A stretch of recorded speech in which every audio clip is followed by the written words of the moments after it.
In the quiet shadows of night, where stories linger between the realms of dream and nightmare, the Dark Screen Chronicles unfold. Here the unknown isn't just whispered, it's experienced.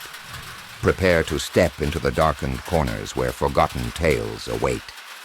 Stories of lost souls, twisted fates, and eerie encounters, each more chilling than the last. With each passing chapter, reality bends and the impossible becomes all too real. The rain is steady, the darkness is thick, and the stories are just beginning.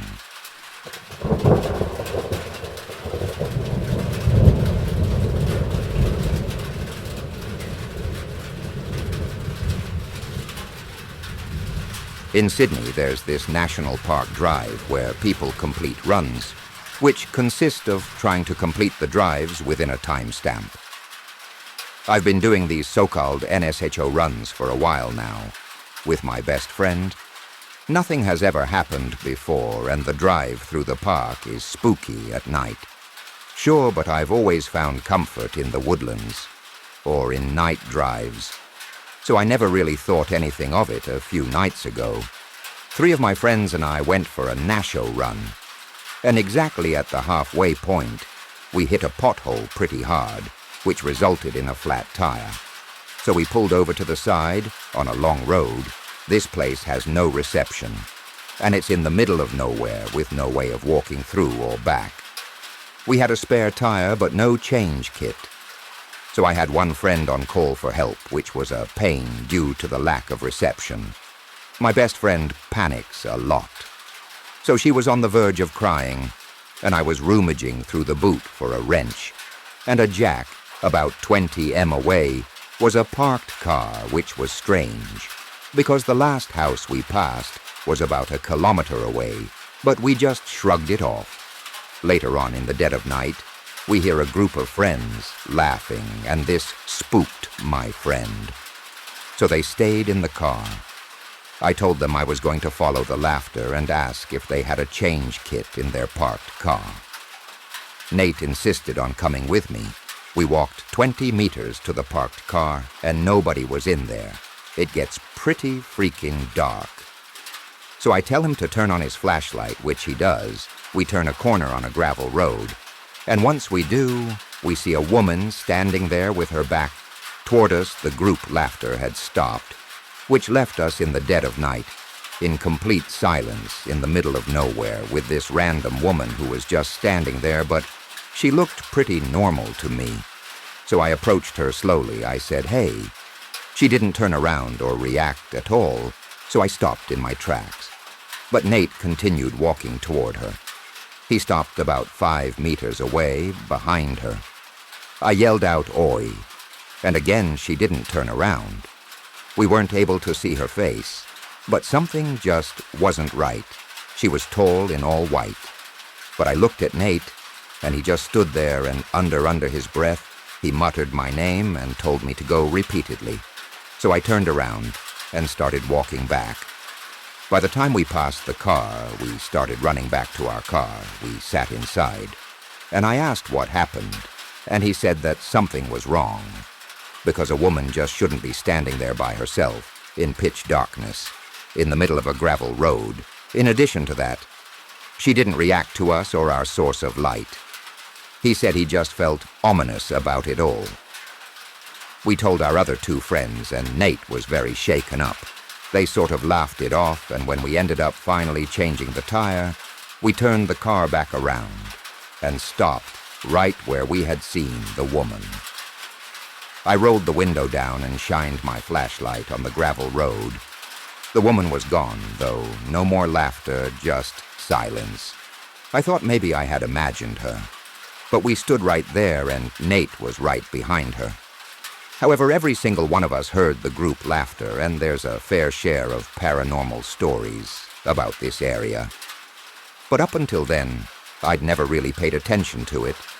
I know it doesn't sound like much, but at the time it was so crazy. Something just felt so wrong. And the way the laughter got relatively loud, the closer we got, but then came to a total halt. Once we saw her, something was just wrong.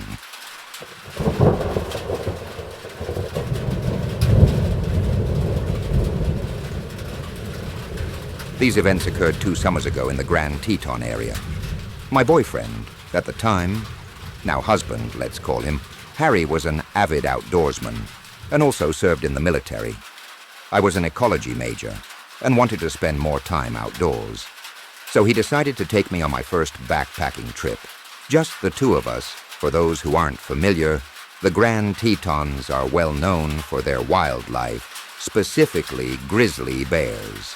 My only experience with bears up to this point was watching a little black bear across the road from the safety of my car. Seeing grizzly country signs around every corner wasn't doing much to calm my nerves. The first incident, my boyfriend looked like Indiana Jones' machete hanging from his belt, large knives attached to each side of his pack, bespray strapped to his waist. You get the picture. The beginning of our 25-meter journey was all uphill. When in bee country, you're supposed to make noise so as to not startle the wildlife by accidentally sneaking up on it. As you can imagine, going up a steep hill while carrying a 40-pound pack makes it a little difficult to make conversation. We were an hour in, and almost at the top of the ascent, I noticed that the woods had gone completely silent, save for the rushing stream that was to our left of the trail. Silent woods are never a good sign. This usually indicates that predators are nearby. At this point, I was in front of my boyfriend, and we were about to crest the hill. For the past 20 minutes, we hadn't said a word to each other, having been too tired to speak. We noticed the silence at the same time and gave each other knowing glances. I came up over the top of the hill and immediately froze. Sitting not 10 feet in front of me, in the middle of the trail, was a grizzly bear. My husband wasn't aware yet, as he was behind me, so I did the first thing I could think of while still in my frozen stance. I managed to take my arm and start flinging it wildly behind me, trying to get Harry's attention. I was too terrified to speak. The bear went from sitting to all fours, not looking away from us. Once Harry quickly swung me around so that I was behind him, and he just started yelling. Being in the military, he knows how to yell. The grizzly wasn't quite fazed as it started to walk slowly toward us. At this point, I was on the verge of passing out from terror. This bear was about 5 feet in front of us when we heard a loud crack coming from the woods to our right. The bear heard it too, and he bolted toward the stream. A second crack boomed again, this time much closer than before. My boyfriend said it's probably just some falling branches, but we both knew that wasn't the case. At this point, we were walking quickly up the trail in an attempt to create some distance from the grizzly and those strange noises. I felt the hairs on the back of my neck stand straight up, and at the same moment, my boyfriend stopped moving in front of me. He turned around to look at me, and I turned around to look behind me. To this day, we're not sure what we saw back. Where we had been standing was a large black-brown mass. It looked to be 3 times bigger than the already large grizzly that we had seen just a few moments before. Its back was facing us, and then it stood on its hind legs. It looked similar to a bear, but something about the shape was just off at this point. It was probably stupid to run away, but that is exactly what we did. We were aware of heavy footsteps behind us, but neither of us looked back. The footsteps eventually faded at this point. I was a mess. My boyfriend was doing his best to console me. "Honey, this is extremely unusual. The bears usually stay away from humans. We're going to be okay. I'm sure that won't happen again." That was enough to convince me to continue on the backpack. Not another hour later, though, we reached a clearing where we decided to take a rest and have a snack. About a minute after we had sat down, I noticed bushes moving in a line toward the clearing toward us out of the brush.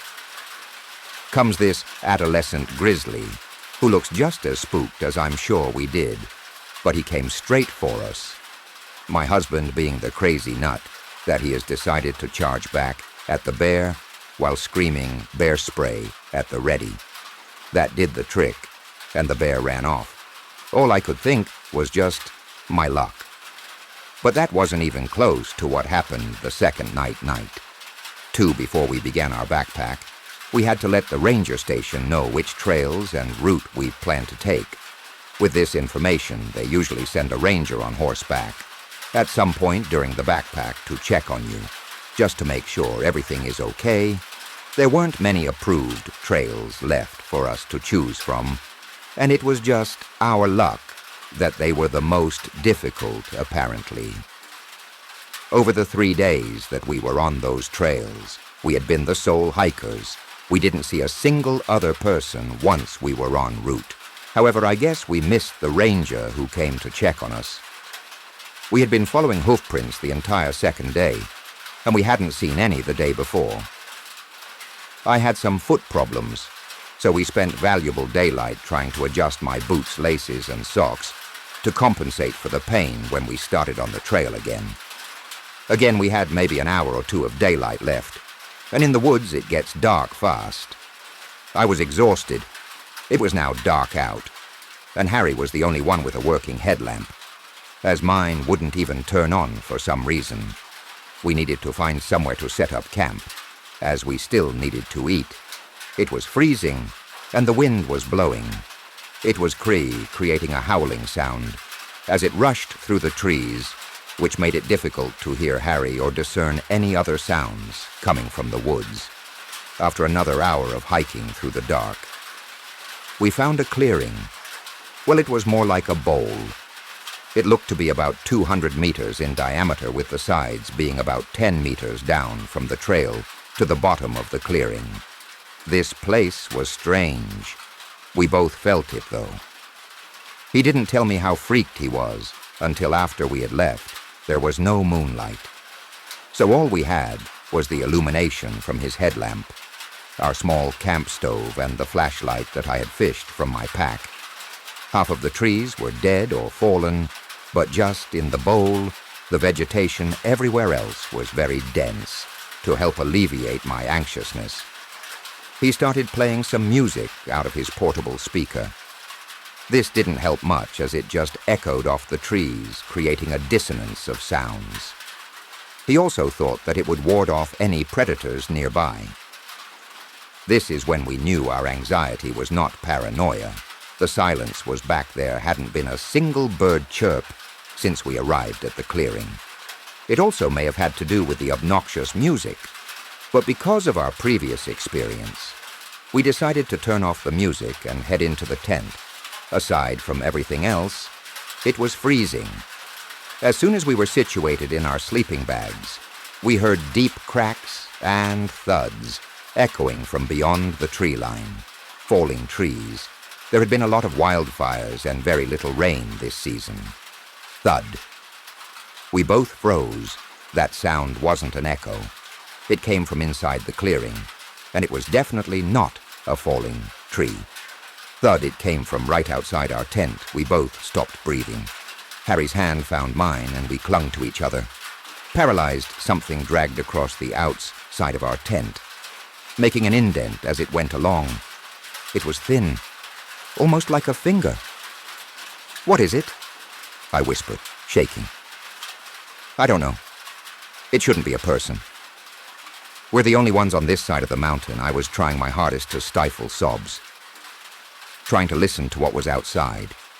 I could hear steps, but I couldn't decipher what it was. The steps stopped, and then the whole side of the tent was slowly pushed inward. At this point, whatever was outside knew we were inside.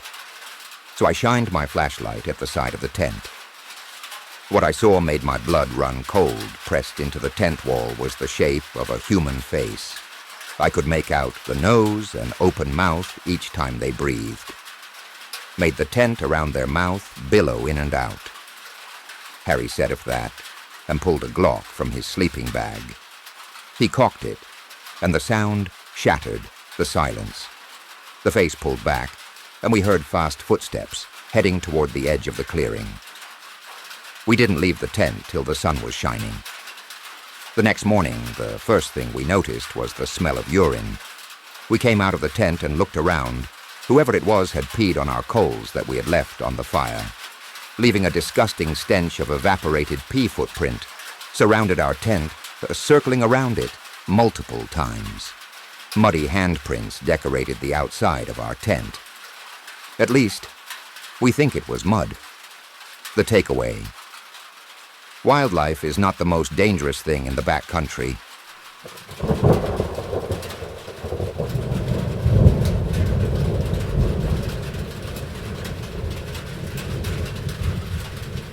I was hiking a section of the North Umwa Trail in the northern part of southern Oregon a few years back with my sister-in-law. It's a 72-mile trail broken into sections that can be easily hiked in a day. At the time I lived about midway up the trail, fairly remote in a small community. It was mid-all this one day when we set out. The trail was running along the south side of the North Iamsia River and was pretty up and down.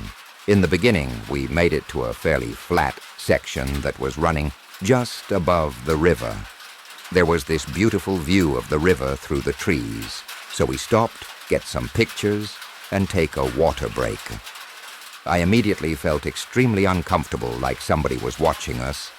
I slowly turned my head to look behind us across the trail, and up at the top of this very small incline I could see a small meadow through the trees. Across the meadow, maybe 15 yards from us, was a tent, an old canvas-style tent. As I'm looking, I noticed bones strung from the trees all around the meadow like creepy death wind chimes. My stomach just clenched and dropped. I leaned into my sister-in-law and whispered, "Do not turn around and look behind us. Just continue walking up the trail and run." When I tell you we were close enough to the river that nobody who wasn't immediately next to us could have heard this. She did exactly as I told her to do, setting off at the brisk walk we'd been at before we got maybe 10 yards, and I could hear footsteps through the forest floor coming from behind and slightly above us. That part of the forest is very dense. There's thick moss cover under the trees, so footsteps on it make a very specific sound. I leaned forward and told her to pick up her speed. She did, I did, and so did whoever was behind us. I leaned forward again and told her to run as fast as she could and not to stop until I told her so. For two middle-aged women, both slightly overweight, we ran like the wind. I just kept telling her, "Go, go, go." I could see ahead of us that the trail had an incline and then veered to the right along the river and around a cliff. I knew at that point that whoever it was going to have to come down onto the trail or stop. We kept running. We probably ran at least a mile after that, even though we could no longer hear anybody behind or above us. That section of the trail was about 9 miles, and we weren't halfway. When this happened, we eventually slowed down, but just hurried as fast as we could. The rest of the way we had arranged for her younger brother to pick us up.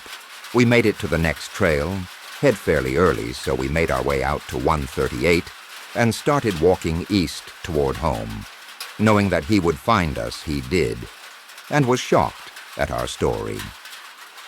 We got home and immediately called our local sheriff, who lived just above us at the ranger station. Came to the house and heard our story. He explained that it might be a day or two before they could get on the trail, as they had a missing hunter at the time that they were searching for, so a few days go by and he shows up at our house to let me know that we weren't crazy or imagining things, and that somebody really did chase us.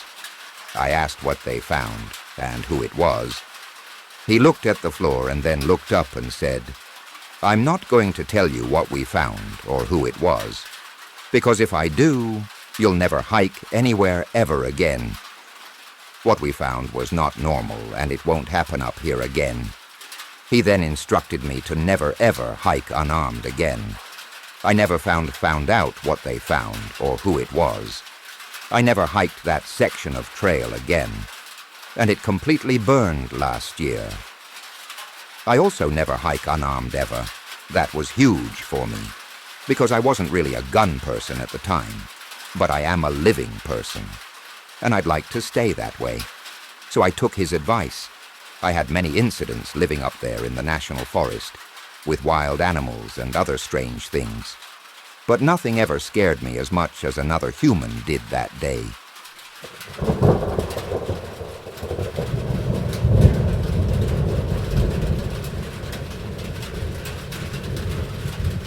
Everything happened this summer when I was working and living in the Chicago area.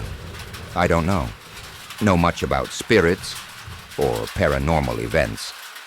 So I'll give you the facts of what happened, and you can come to your own conclusions.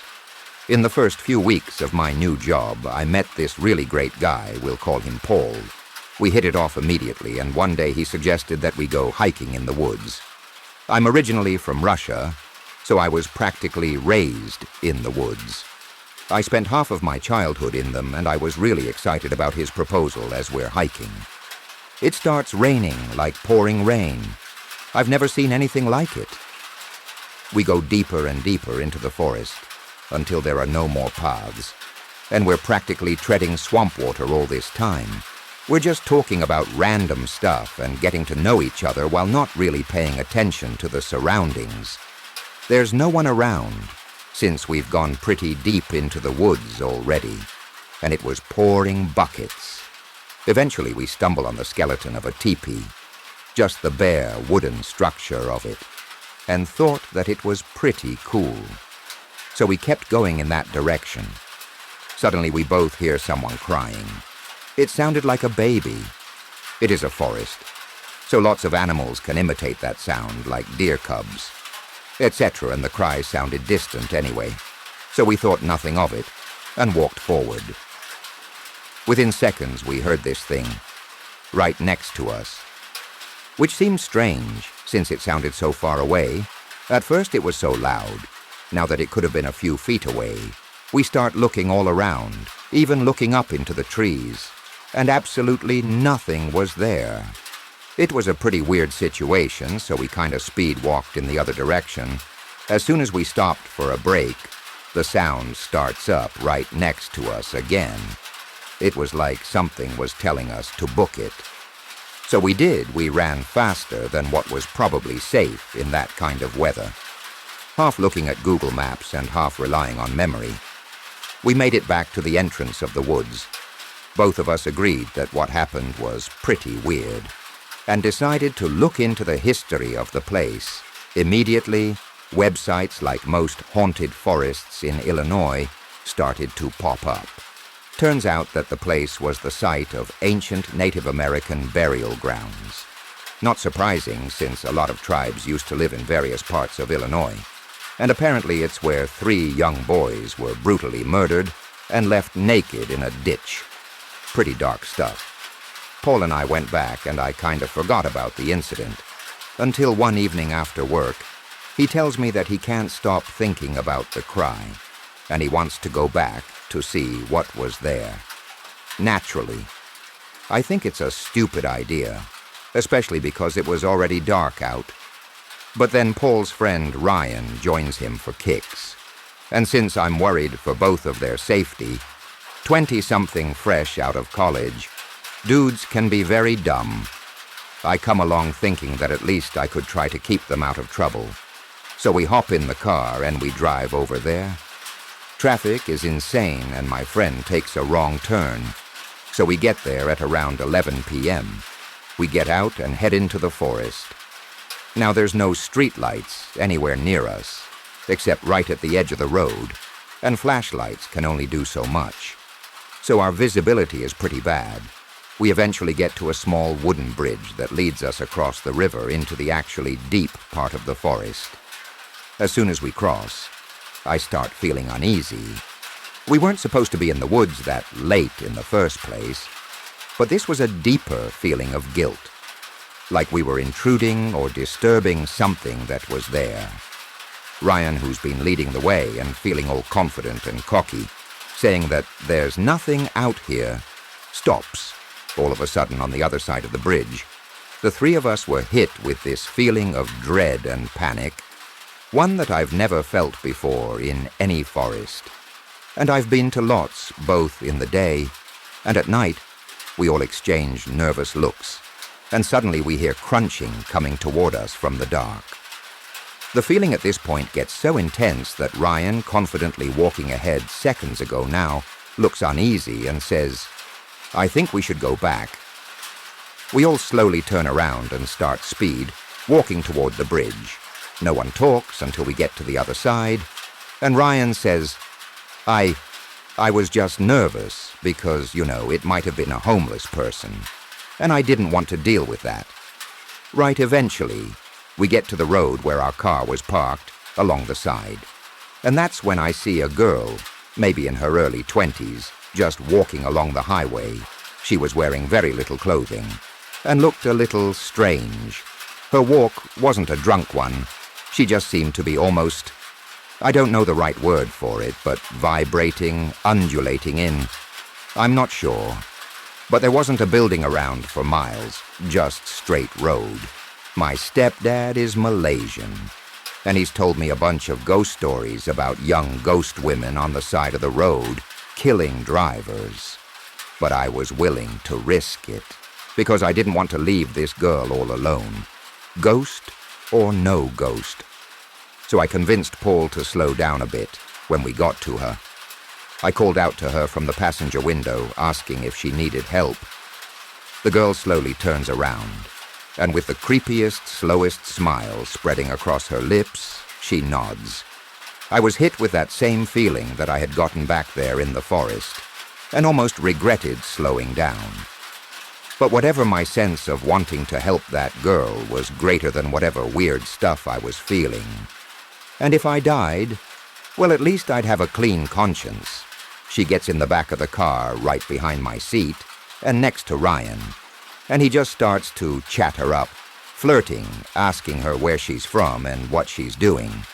Typical all this time, I'm turned halfway around, keeping an eye on her, because I feel like as soon as I turn around and face the road, something bad is going to happen. She's keeping steady eye contact with me the entire time, even when Ryan is talking to her with that slow, creepy smile while slightly undulating. I still don't know what to call it, but it seemed snake. Like Ryan asks her where she's coming from, and she says, "Oh, just around." He asks if she's coming from a bar, and she nods her head. Yes, except there's not a single bar anywhere, even close. Not for miles and miles.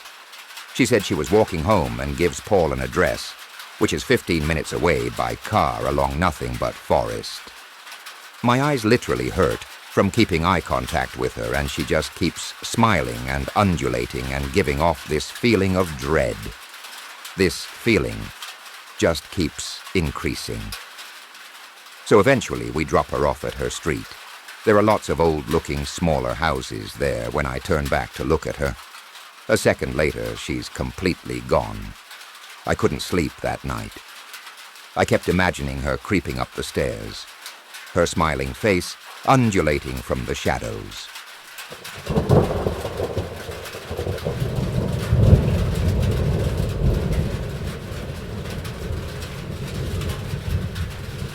This happened about 2 years ago.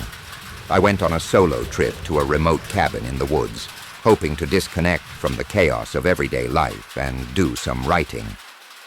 I'd found the cabin through an old website that listed secluded rentals in rural areas.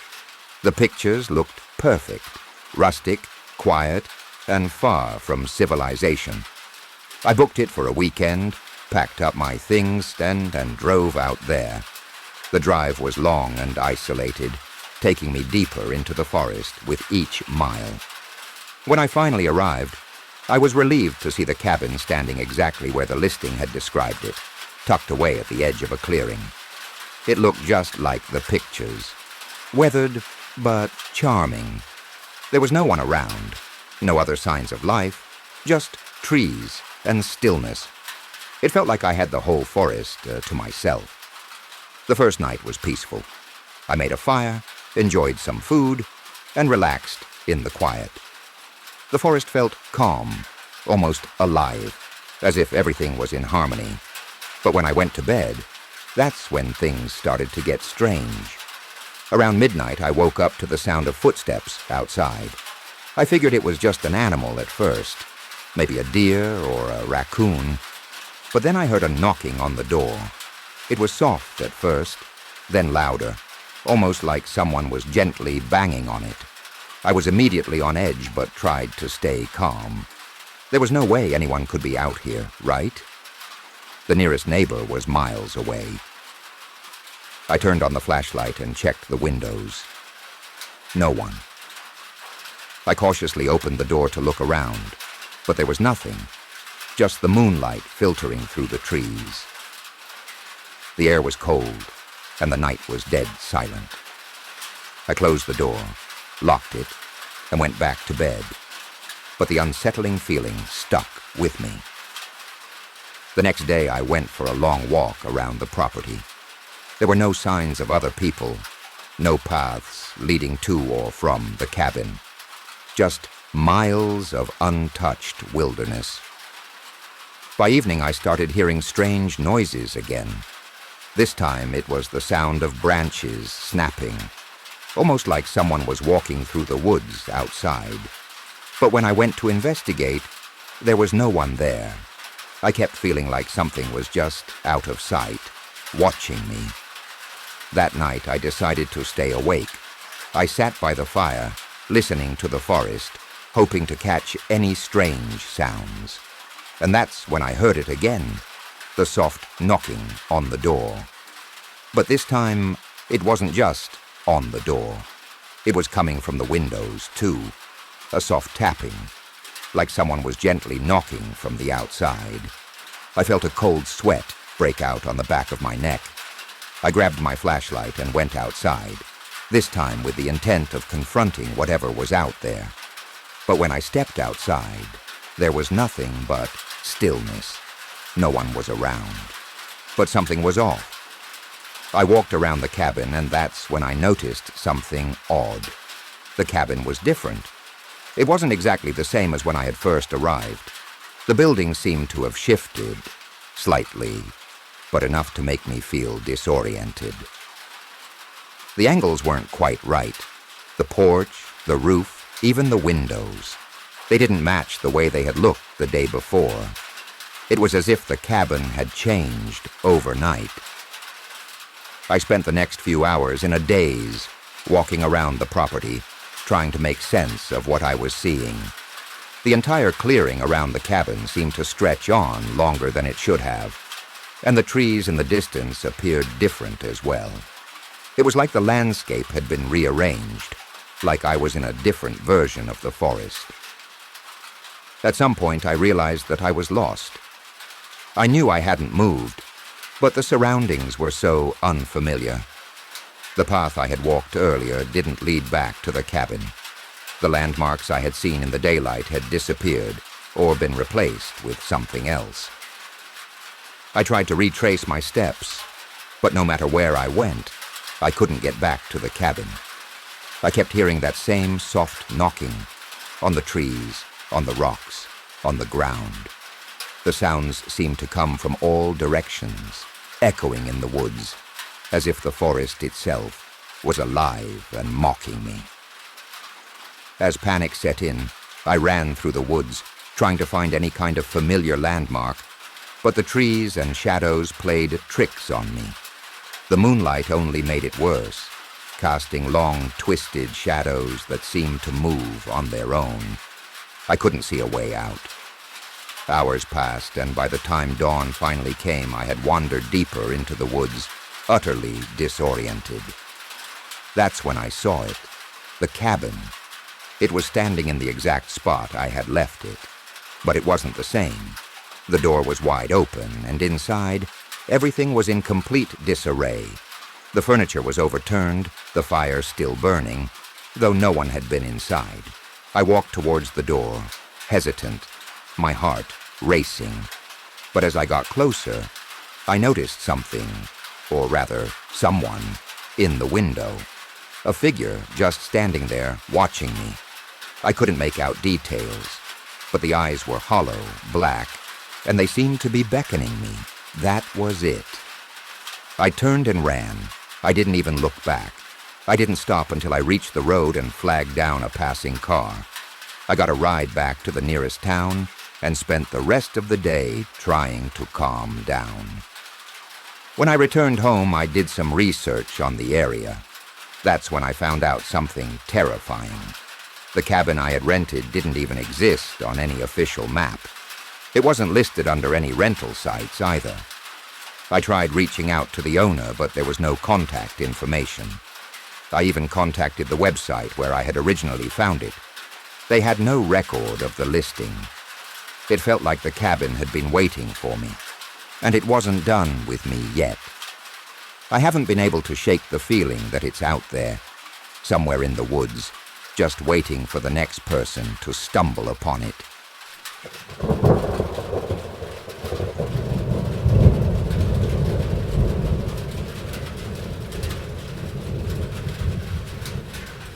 I wasn't prepared for what happened that night. It's been years since it happened, but I still can't shake it. I keep telling myself it was just my imagination. But deep down, I know it wasn't. It felt too real.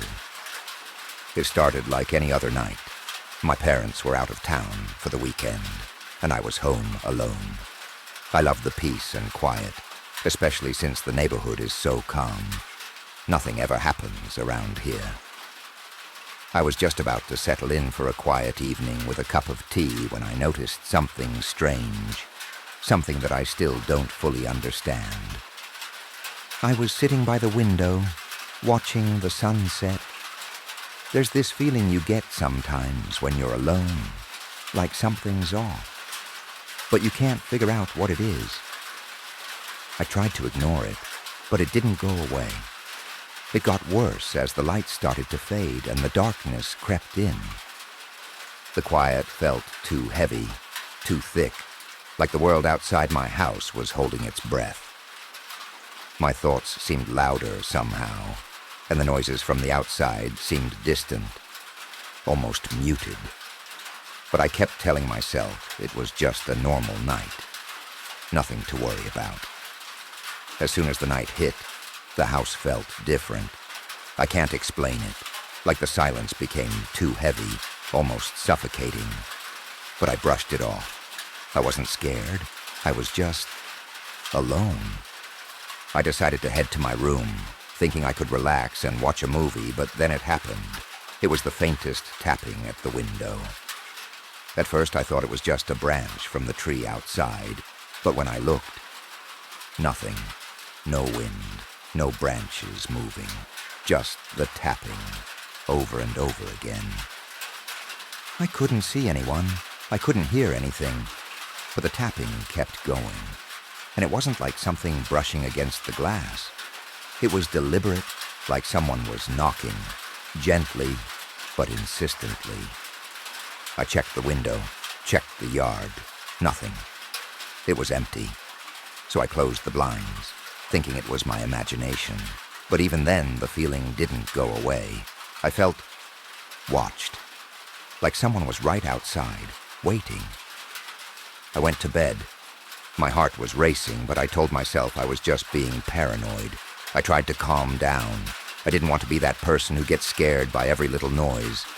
But then, the tapping started again, this time louder. I could hear it clearly against the glass. I rushed over to the window and peered out, but there was nothing. Just the same empty yard, the same dark street. My breath came in short bursts, but I told myself there was nothing there. I wasn't going to let myself get freaked out over nothing. But then I saw it. I didn't know what it was at first. It was like a shadow moving across the yard, just out of the corner of my eye. I turned quickly to look, but there was nothing. No figure, no movement, just the shadows of the trees swaying in the breeze. I thought I was losing it. I decided to go check the rest of the house just to reassure myself that everything was fine.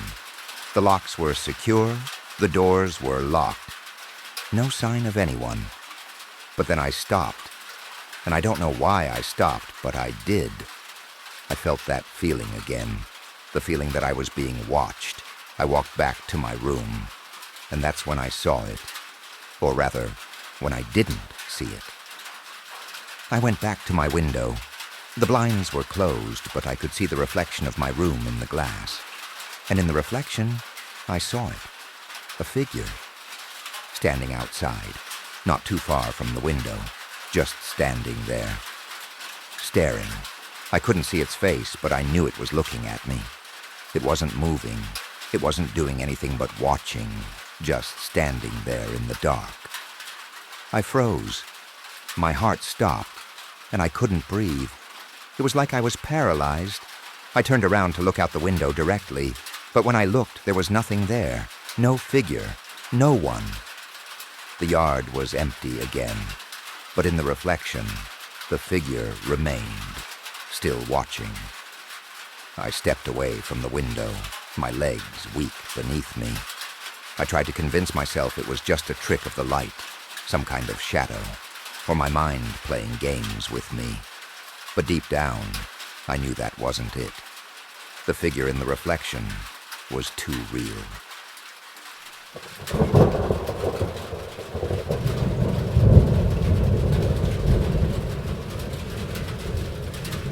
I've always enjoyed being home alone. My parents would often go out for the weekend, leaving me with the house to myself. I could relax, enjoy some quiet, do whatever I wanted. That night, though, things felt different. But I couldn't have known then how wrong I was. I was lying in bed, scrolling through my phone, just trying to wind down. It was already late, around midnight, and the house was as still as I had ever known it. The kind of stillness where the only sounds you hear are your own breathing and the occasional creak of the house settling. I had the house to myself, just the way I liked it. Then the phone rang. It wasn't my cell phone, but the landline. The one in the kitchen, the one that almost never rang. The ring sliced through the silence like a sharp knife, and I froze. I wasn't expecting anyone. My friends knew I was home alone, and no one else called this late. Still, I walked downstairs to the kitchen, wondering if it was just some wrong number, or maybe even a telemarketer. I picked up the receiver, half-heartedly, saying, "Hello." At first, there was only silence on the other end. I held the phone to my ear, waiting for a response. Nothing. I almost hung up when I heard the faintest whisper through the static. "I see you." It was a voice, soft and raspy, barely audible, but it made my blood run cold. I pulled the phone away, staring at the receiver in my hand.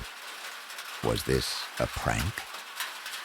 I had no idea, but something felt wrong. Too wrong to be a joke. I shakily said, "Who is this?" But the voice didn't answer. Instead, there was just a long pause, followed by a series of clicks, like someone was adjusting the line, trying to get a better connection. "You're alone," the voice whispered, "and you know it." Now I was starting to feel genuinely afraid. Who was messing with me? How did they know I was alone? The voice wasn't familiar. There was nothing about it that made sense. The more I tried to dismiss it, the more unsettled I became. The house felt too big, too empty, too quiet. I hung up, hoping the feeling would pass. I convinced myself it was just a wrong number, maybe someone who had dialed the wrong digits, but I couldn't shake the sensation of being watched. I tried to distract myself, maybe catch a late-night movie or do something to keep my mind occupied, but nothing worked. Every creak in the house, every gust of wind outside made me jump. I didn't know why, but I had the overwhelming sense that someone was there with me, and it wasn't just my imagination. That's when it happened again. The phone rang. This time, I didn't even hesitate. I picked it up immediately, almost afraid not to. A part of me needed to know who was on the other end. A part of me didn't want to be left in the dark. "I told you," the voice said, this time louder, clearer. "I'm watching you." My heart skipped a beat. My mind raced. What was happening? How did they know? How could they see me? I quickly glanced around the room, but there was nothing. No movement, no shadows, just the quiet hum of the night. But the feeling of eyes on me, the feeling that someone was lurking just beyond my view, was overwhelming. I dropped the phone for a moment, my hand trembling. I could hear the voice still whispering in the background, faintly, like a low hum that refused to fade. Then the line went dead. I didn't know what to do. My instincts told me to leave, to get out of the house, but I was paralyzed with fear. I sat there for a long time, just staring at the phone, the silence pressing in on me from all sides. Then, just as I thought it was over, I heard it. Knocking. Software. At first it was quiet, just a tap. But then it came again, louder, more deliberate. Each knock sent a jolt of fear through my chest. I didn't want to open the door. My heart raced. The house felt too still, too quiet. But the knocks kept coming, one after the other. I didn't move. I stayed frozen in my chair, listening as the knocks continued, echoing through the hallway. Who could it be at this hour? And why didn't they just knock like a normal person? Why did it feel so strange? I slowly got up and walked towards the door, my mind racing. It had to be someone, maybe a neighbor or a friend playing a cruel prank.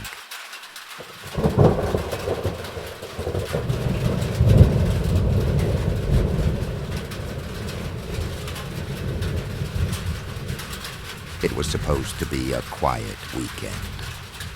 My roommate had gone out of town for a few days to visit her family, and I was left with the house all to myself. I had always enjoyed these moments of solitude, the rare chance to relax without anyone around. The house was old, creaky floorboards, long hallways, and strange, almost oppressive quiet. But it was home. The first night felt completely normal. I spent the evening doing what I usually did, watching TV, scrolling on my phone, and just enjoying the stillness. But as I got ready for bed, I started to hear something strange, a faint, almost imperceptible creak from above. It was so quiet that I thought I might be imagining it. It came again, a slow, deliberate creak, followed by a faint rustling sound, like something moving around in the attic. I brushed it off. The house was old, and old houses creak. It could have been the wind, or maybe something in the attic shifting. I didn't give it much thought. The next night, however, it happened again. The same creaks, the same rustling. This time, it was harder to ignore. I stood still, straining my ears, wondering if I was hearing things. The noises continued, louder now, almost rhythmic. Footsteps, slow and deliberate, dragging across the floor above me. By the third night, I couldn't deny it anymore. There was something or someone up there. I didn't know who or what it could be, but the noises were unmistakable, and with every passing hour, the sense of being watched became more intense. Every time I walked through the house, I would glance over my shoulder, but there was never anyone there.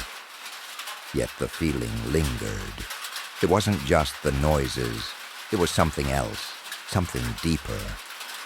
It felt like eyes were on me, following me around the house.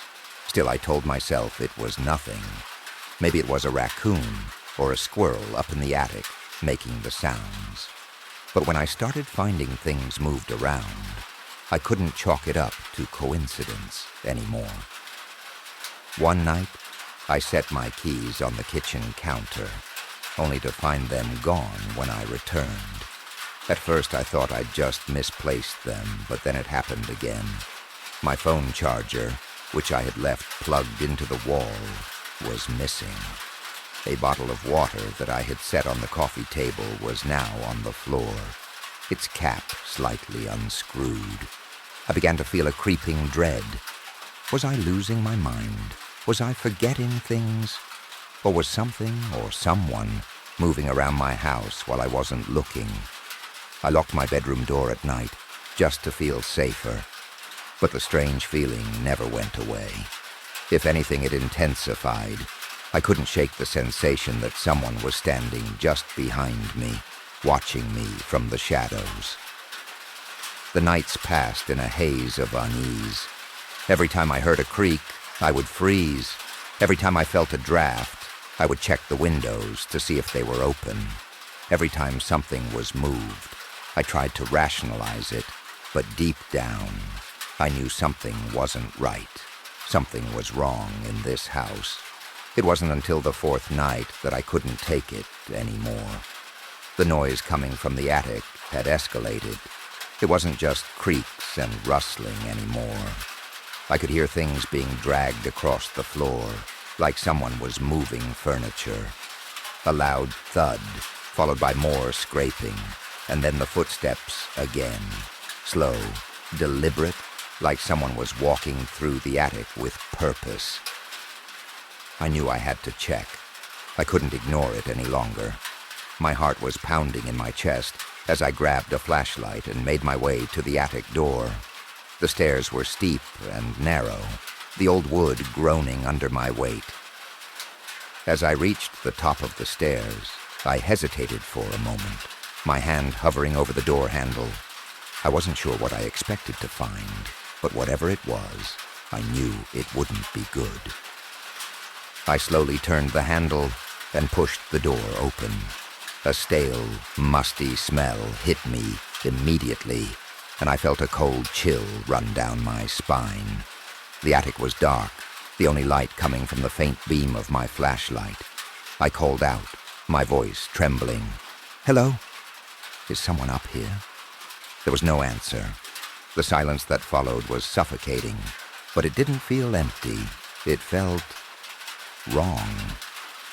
I stepped inside, shining the flashlight around, my breath shallow and quick. Boxes were stacked haphazardly in the corners, old furniture covered in sheets, and the faint smell of mildew hung in the air. But as I moved further in, I saw something I hadn't noticed before. A small makeshift bed was tucked behind a stack of old boxes, blankets and pillows arranged as though someone had been sleeping there. My heart sank. Someone had been living in the attic. I didn't know who or why, but the evidence was undeniable. I felt a wave of nausea and panic rise in my throat. Had my roommate been hiding someone up there? Or had someone been sneaking into the house while I was gone? I stepped back, my mind racing, when I heard a rustle behind me. I spun around, the flashlight trembling in my hand. For a brief second, I thought I saw a shadow move in the corner of my eye.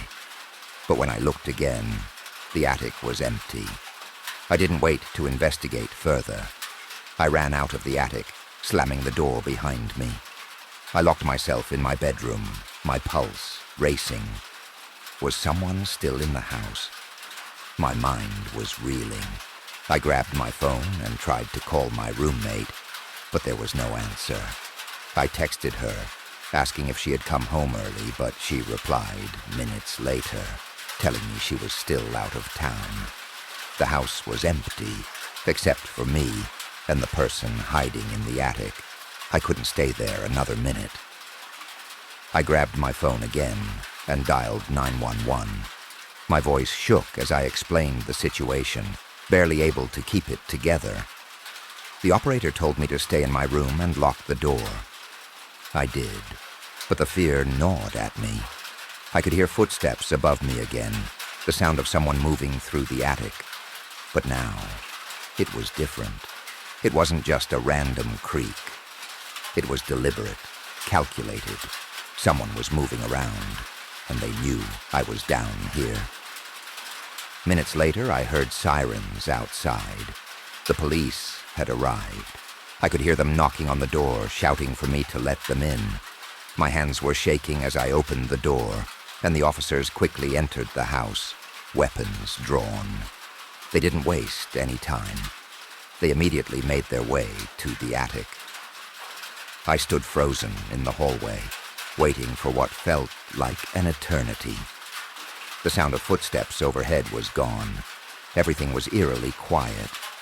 And then I heard the officers' voices. They were talking, but their words didn't register. I couldn't understand them over the roar of blood in my ears.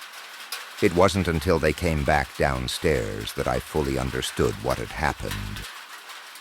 One of the officers held up a bag that hadn't been there before.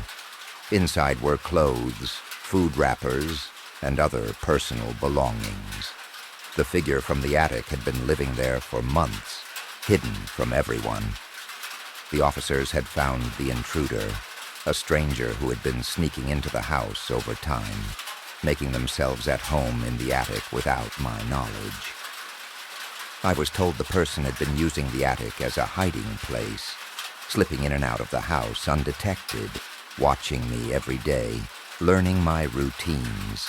They had been living in the shadows, never making their presence known. And now, they were being arrested. The relief of knowing the nightmare was finally over was overshadowed by the horror of realizing just how close I had been to something far worse. I never truly felt safe again. I moved out of that house as soon as I could, but even now I can't shake the feeling that someone is still watching me. The memories of those footsteps, those strange movements, and the figure in the attic haunt me. A constant reminder that sometimes the scariest monsters are the ones you never see.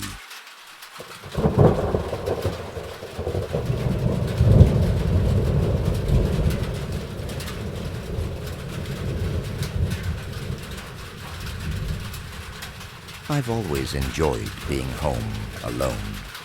My parents would often go out for the weekend, leaving me with the house to myself. I could relax, enjoy some quiet, do whatever I wanted. That night, though, things felt different. But I couldn't have known then how wrong I was. I was lying in bed, scrolling through my phone, just trying to wind down. It was already late, around midnight, and the house was as still as I had ever known it. The kind of stillness where the only sounds you hear are your own breathing and the occasional creak of the house settling. I had the house to myself, just the way I liked it. Then the phone rang. It wasn't my cell phone, but the landline. The one in the kitchen, the one that almost never rang. The ring sliced through the silence like a sharp knife, and I froze.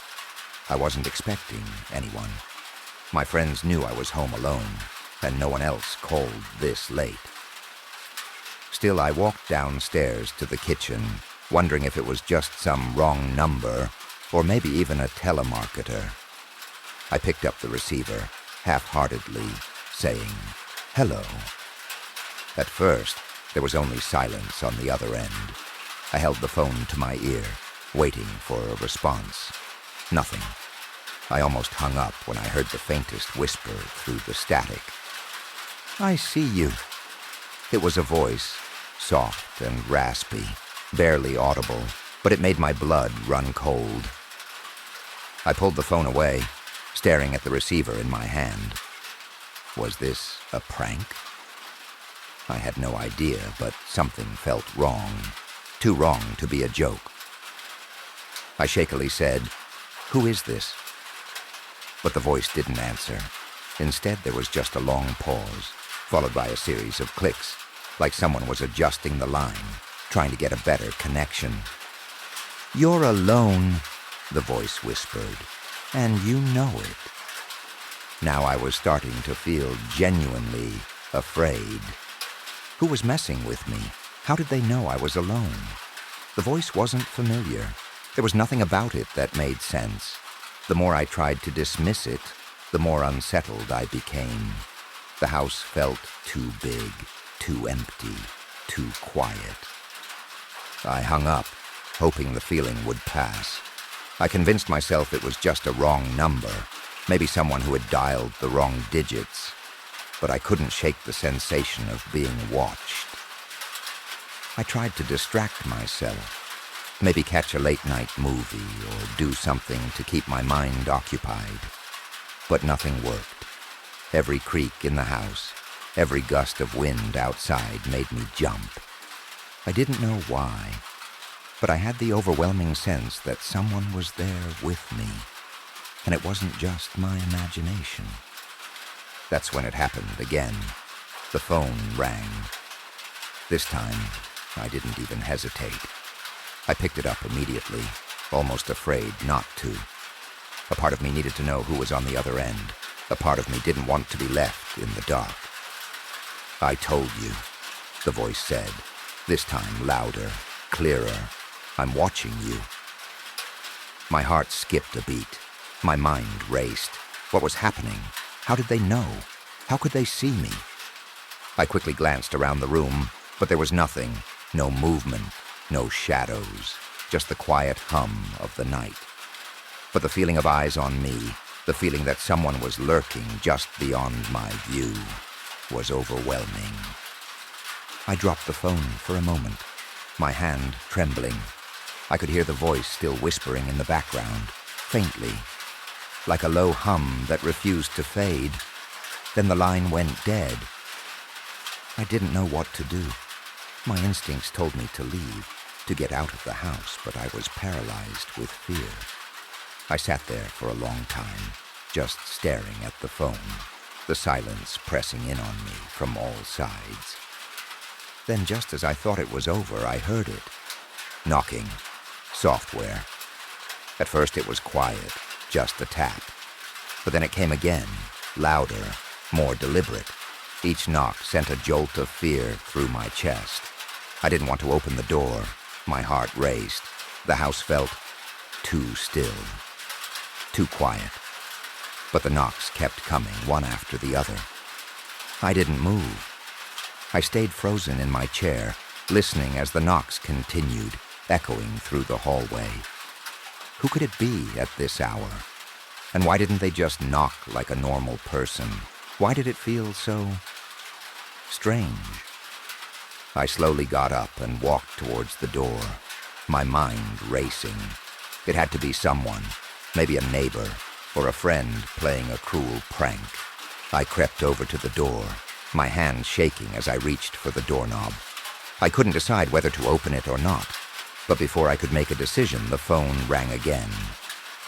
I hesitated for a second, then picked up the receiver, my voice barely above a whisper. "Hello?" "I'm in the kitchen," the voice said, its tone cold, like it was daring me to challenge it. Now, panic set in. How did they know? How could they possibly know I was standing at the door? I wasn't in the kitchen. I hadn't been there in hours. I dropped the phone again and bolted for the kitchen. I had to check. But the moment I entered the room, I froze. The light was on. I was sure I had turned it off earlier. The room was empty, but there was something about it that felt wrong. The silence felt too heavy. The room felt too still. I quickly scanned the counters, the table, the floor. Nothing. But my gaze kept drifting back to the light. Why was it on? I hadn't touched it. Suddenly I heard a sound, a faint creak coming from the hallway. I spun around, but there was nothing there. The phone rang again, and I knew I had to pick it up. I had no choice. But my hand hovered over the receiver, trembling. I picked it up, finally, almost in slow motion, my mind fighting against the fear gnawing at me. "You left the kitchen," the voice whispered. "Now I'm standing at the front door." My heart raced in my chest as I ran to the front of the house, looking through the peephole, my breath coming in shallow gasps. No one was there. The porch light cast a pale glow on the empty steps, the yard still as a grave. But as I turned away, I heard the door handle jiggle, slowly, quietly, as if someone was trying to get in. I rushed to lock the door, my mind spinning with confusion and dread. How could this be happening? Who was this person? Why hadn't I noticed anything before? It didn't make sense. Nothing about it made sense. The knocks came again, this time louder, more insistent. I called the police, but by the time they arrived, there was no sign of anyone. No strange cars in the driveway, no footprints in the snow, no signs of forced entry. Just the empty house, the ringing phone, and the unmistakable feeling that I wasn't alone. They searched the house, but they didn't find anything. Not even a trace of the person who had been calling me. That night still haunts me. To this day, I don't know who it was on the other end of the phone. I don't know how they knew so much about me, how they could see me or why they came. I'm still terrified of being alone in the house, and every time my phone rings, I hesitate, wondering if that voice will be there again. Sometimes I think about that night, about the whispers, the knocking, the feeling of being watched. I try not to, but I can't help it. And when I close my eyes, sometimes I still hear it. I'm watching you.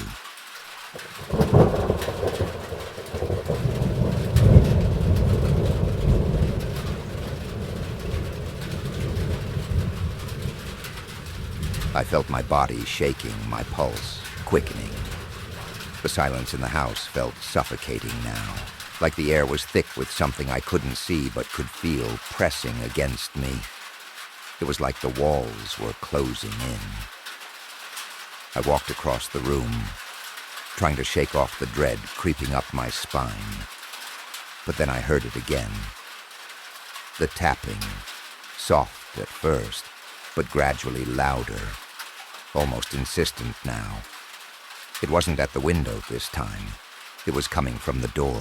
I could hear it clearly, coming from the other side, soft but rhythmic, knocking, knocking, like someone was trying to get in. I was frozen, unable to move, unable to breathe. I wanted to run. I wanted to scream, but I couldn't. I couldn't even look away from the door. The sound continued, each tap like a hammer driving into my skull. My hands were shaking uncontrollably as I reached for my phone. I thought about calling someone, anyone, but I couldn't find the strength to dial. I just kept staring at the door, waiting for it to open, waiting for whatever was outside to come in. But it never opened. The door stayed shut, and then just when I thought I couldn't take it anymore, the house went completely still. No tapping, no noise, nothing. I waited, tense and afraid to move. But when I looked at the window again, that's when I saw it. The figure.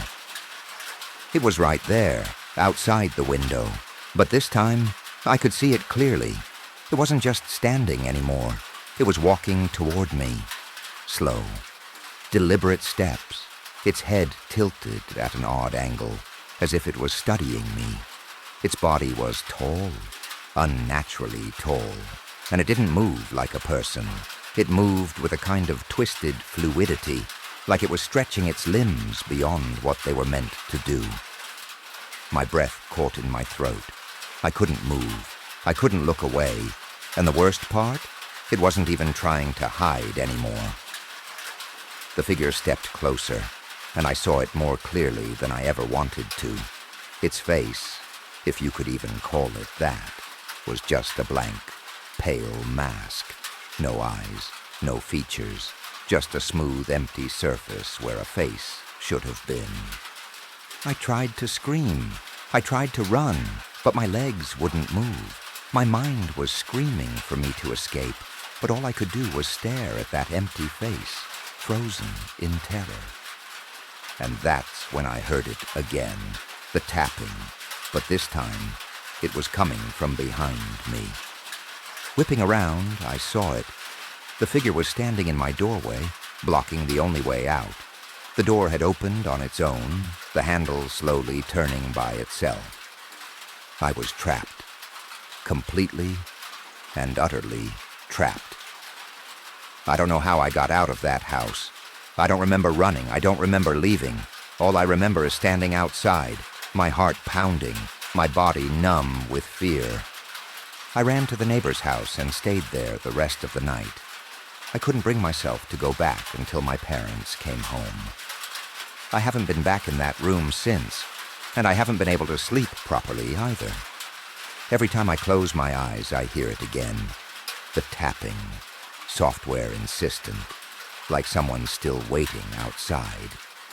And even now, when I'm in my own house, sometimes I hear it, that soft, rhythmic knocking, and I wonder, is it really over? Because sometimes the worst thing isn't the thing you see. It's the thing you can't see that's always out of view, but always watching.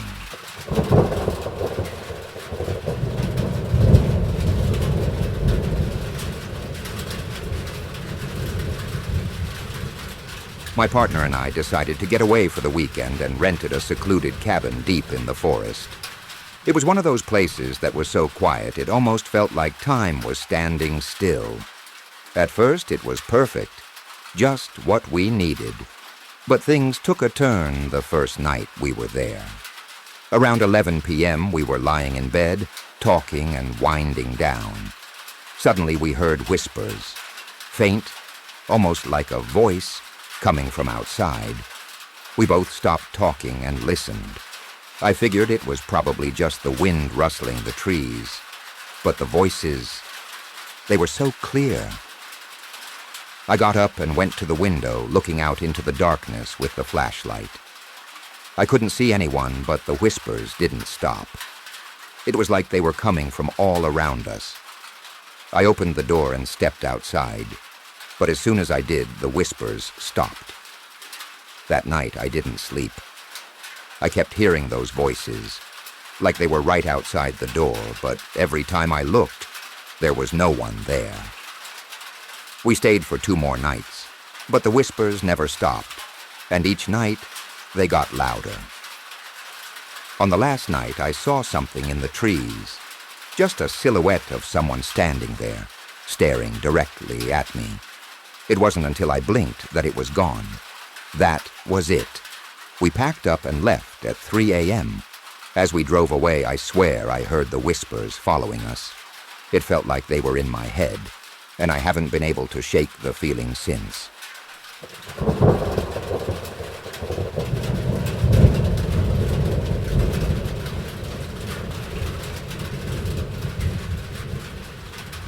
I'm a sheriff's deputy in a fairly busy county. Along with the job comes the unfortunate familiarity with what a decomposing human body smells like.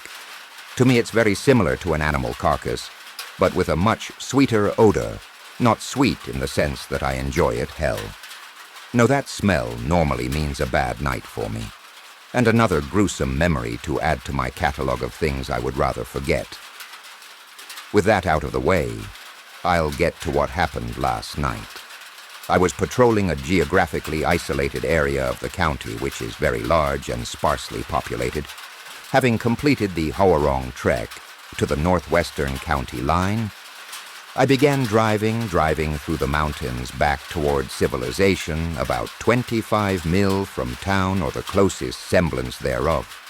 I hit a straight stretch of highway through a wide valley since the weather was nice. I had my windows rolled down as I passed the entrance of an old logging road. That familiar smell of sweet rot suddenly filled my car.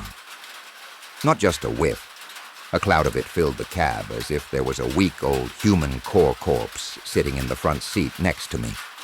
It was all too familiar, but this time there was something else that I couldn't place. It lingered for a few moments, then went away just as quickly as it had entered, realizing what I had just smelled.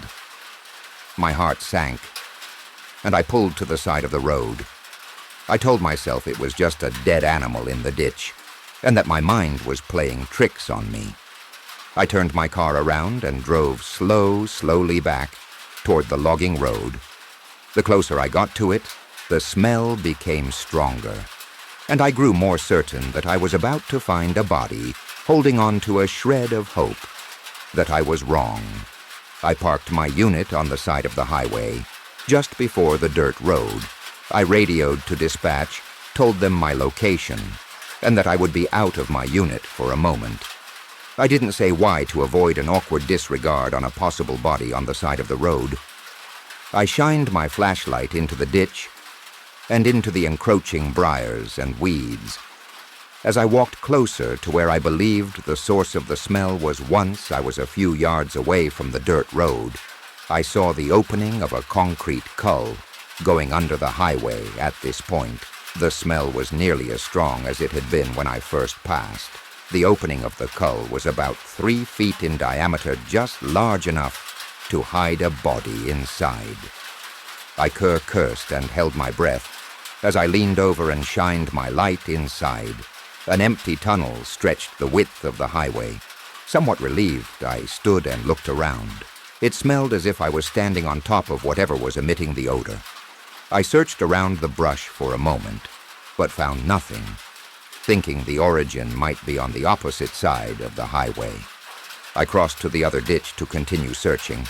As I walked away from the other side of the road, the smell grew faint. I stopped at the opposite end of the covert and peeked inside, just to double-check. The odor was nearly gone at this point. I stood up and checked my surroundings when I heard a crack in the brush behind me, and the smell engulfed me even stronger than before. Thinking for a moment that the wind must have shifted, I froze when I realized the air was dead still. Whether it was fear or something else a shiver went down my spine. In the distance, I saw headlights coming down the highway as the car came near. The odor seemed to move away, farther into the bushes, toward where I had heard the crack. The car stopped, and the passenger rolled down the window and asked if I was all right. I lied and told him that I was. I thanked him for checking, and I walked briskly to my car as they drove away. I got the hell out of there once I was able to get cell service. I called my friend who was patrolling the opposite side of the county. I explained what had happened, trying not to let on that I was spooked. Once I was done, he paused for a moment, then asked about the unusual hint of something which accompanied the smell. He asked if it was sulfur, and I put 2 and 2 together. It was sulfur that I had smelled. I asked if he thought I had found a demon in the middle of nowhere, to which he responded with a concerned, "Yes, this guy is the son of a missionary and has been all around the world he has seen. Rather smelled this before, and told me that it was a very concerning experience." This spooked me even more because his responses were very out of character for him. Maybe something else happened. Maybe there's some shred of a possibility that there's a scientific explanation. But honestly, I think I agree with my friend. I think there's a demon in the valley.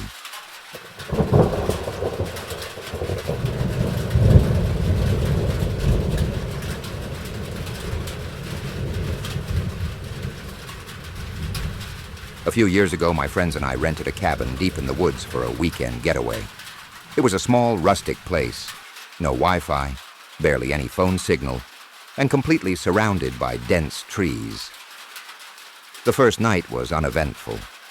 We drank, played games, and told scary stories, just for fun.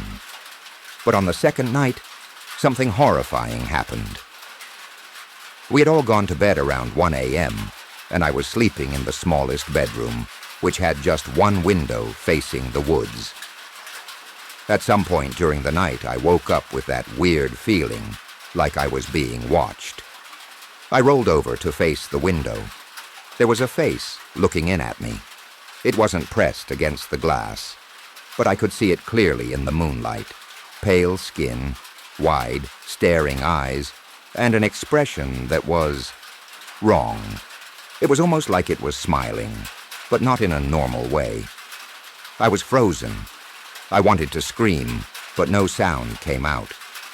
After what felt like forever, I finally worked up the nerve to reach for my phone and shine the flashlight at the window. There was nothing there. I barely slept the rest of the night. The next morning I went outside to check, and that's when I saw them. Footprints in the dirt beneath my window. They led from the forest, but there were no tracks leading back. Whoever or whatever had been watching me never walked away.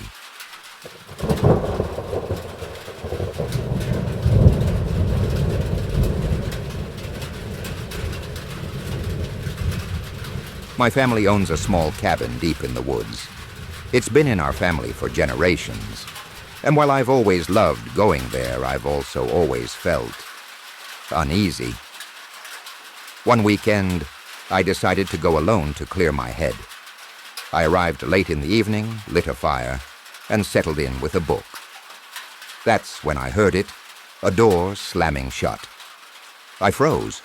The cabin was small. There was only one door, and it hadn't moved. I brushed it off as the wind, until I heard footsteps. Slow, deliberate, inside the cabin. My heart nearly stopped. I grabbed my flashlight and looked around. No one was there. Trying to shake the fear, I locked the door, bolted the windows, and went to bed. But I woke up in the middle of the night to whispering. It was faint, but unmistakable. Someone was whispering just outside my window. I was too scared to move.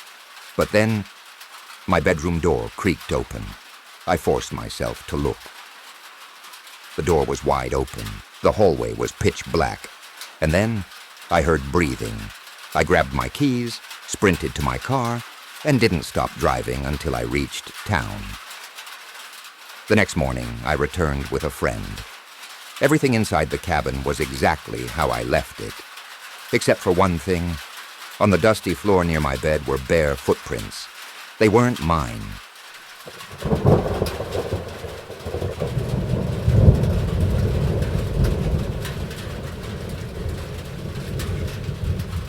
A few years ago, my friends and I decided to take a weekend trip to an isolated cabin we'd rented in the middle of nowhere.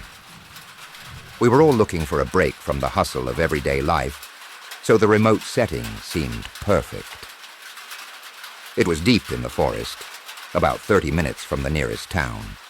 We didn't expect any interruptions, just a few days of peace and relaxation. When we arrived at the cabin, it was older than we'd expected, but it had a cozy charm. It was one of those cabins that looked a bit run down, but still comfortable enough for a short stay.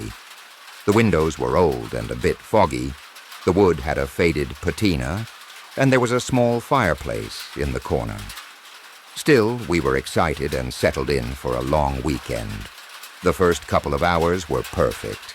We unpacked, played games, and explored the surrounding woods. It wasn't until nighttime that things started to get weird. We'd all settled around the fireplace, joking and laughing, when suddenly we heard a soft knock on the door. We all froze. We weren't expecting anyone, and there was no one else around for miles. I went to the door and opened it, but there was nothing there. I stepped outside to check, and all I could see was the pitch-black woods stretching out in every direction. I shook it off and came back inside, but the mood had shifted. The next knock came about an hour later.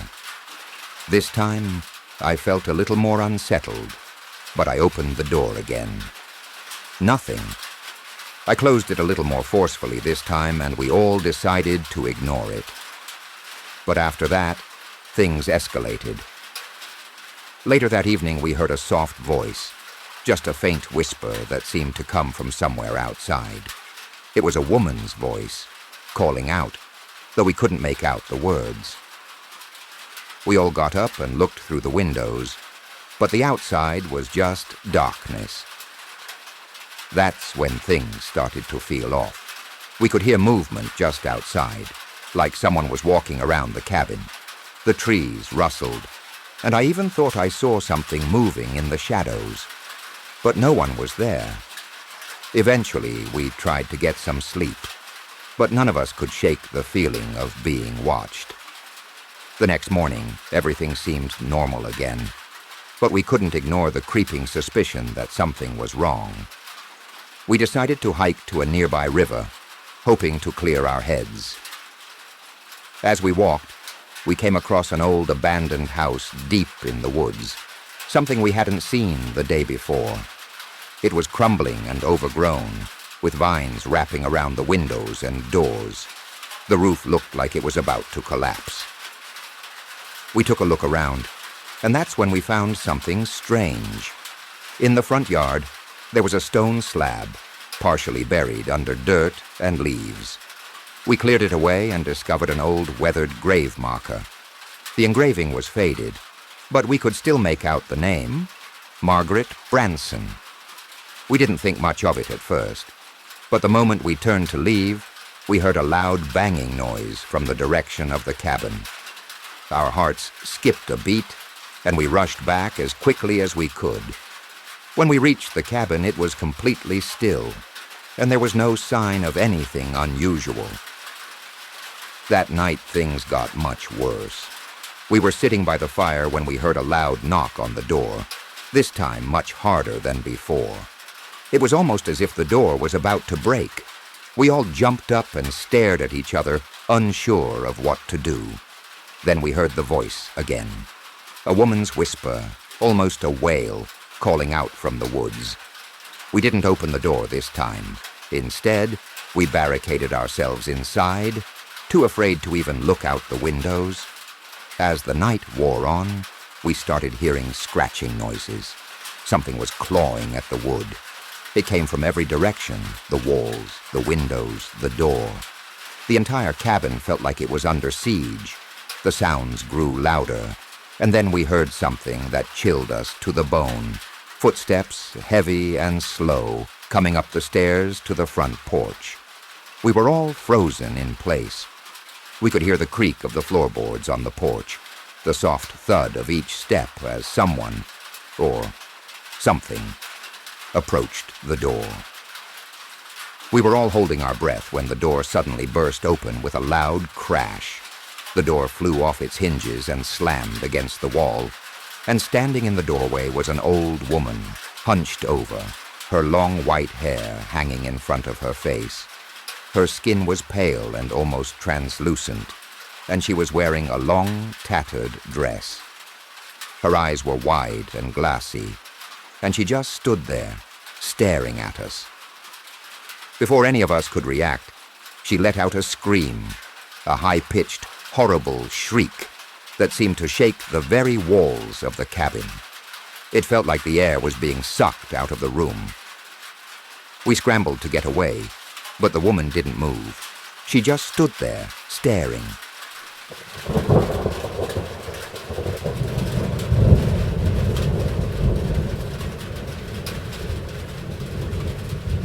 It was supposed to be a peaceful weekend at my uncle's remote cabin. No internet, no neighbors, just the sound of the wind rustling through the trees. I had been there many times before, but this visit was different. The first night was uneventful. I read a book by the fireplace and fell asleep early. But on the second night, I woke up suddenly, feeling uneasy. The cabin was silent except for the occasional creak of the wooden walls. Then I heard it, footsteps on the porch. I held my breath. It was late.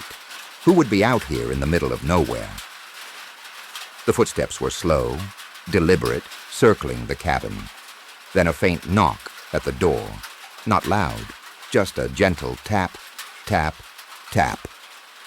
I grabbed my flashlight and hesitated before looking out the window. My heart pounded. No one was there. The knocking stopped. Maybe it was the wind. Maybe I imagined it. But then I saw them, footprints in the dirt. Bare human footprints, circling the entire cabin. But they didn't lead to the cabin. They only led away. It was as if someone had been standing there the whole time, watching. I didn't sleep that night. When morning came, I packed my bags and left. My uncle still owns the cabin, but I've never been back, and I never will.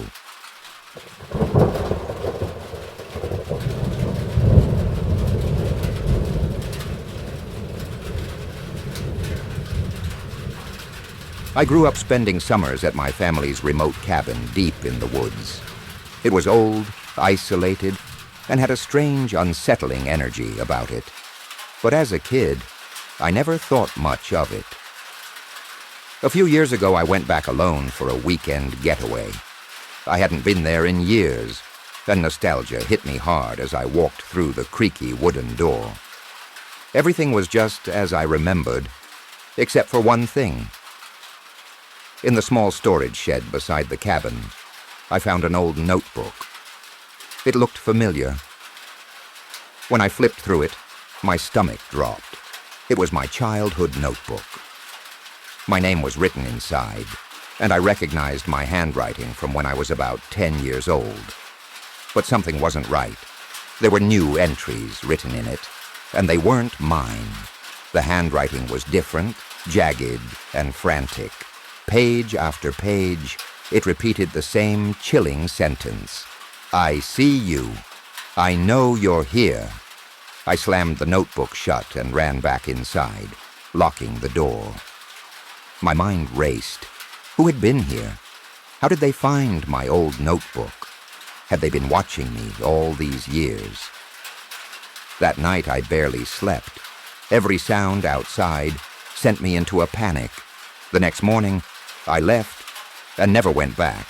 The worst part, I still have no idea who wrote in that notebook.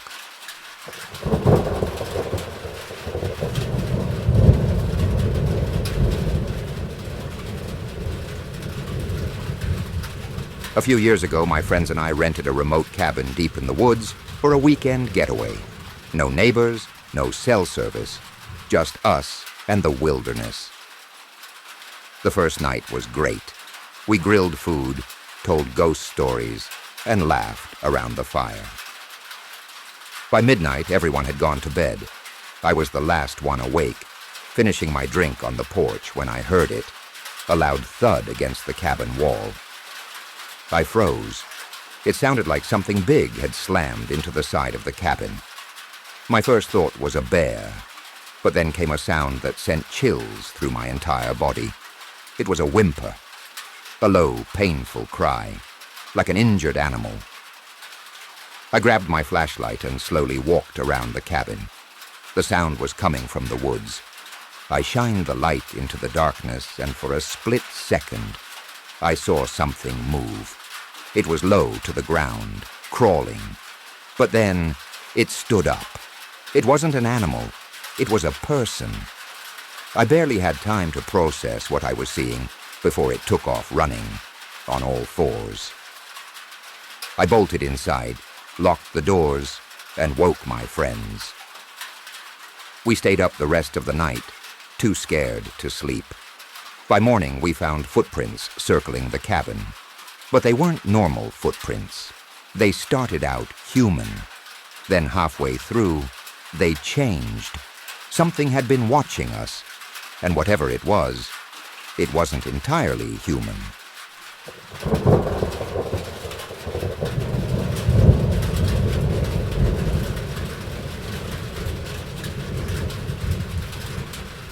I love hiking and camping, but after what happened to me a few years ago, I can't go into the woods alone anymore. I was on a solo camping trip in a dense forest, about 30 miles from the nearest town. I had set up camp near an old abandoned cabin that looked like it hadn't been used in years. The roof was caving in, the windows were shattered, and the door hung off its hinges.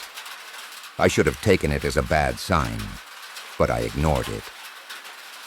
That night, as I sat by my fire, I started to hear whispers. Faint at first, but growing louder. It wasn't the wind. It was voices. Low, rhythmic chanting, like a ritual. I turned off my flashlight and listened, my heart pounding.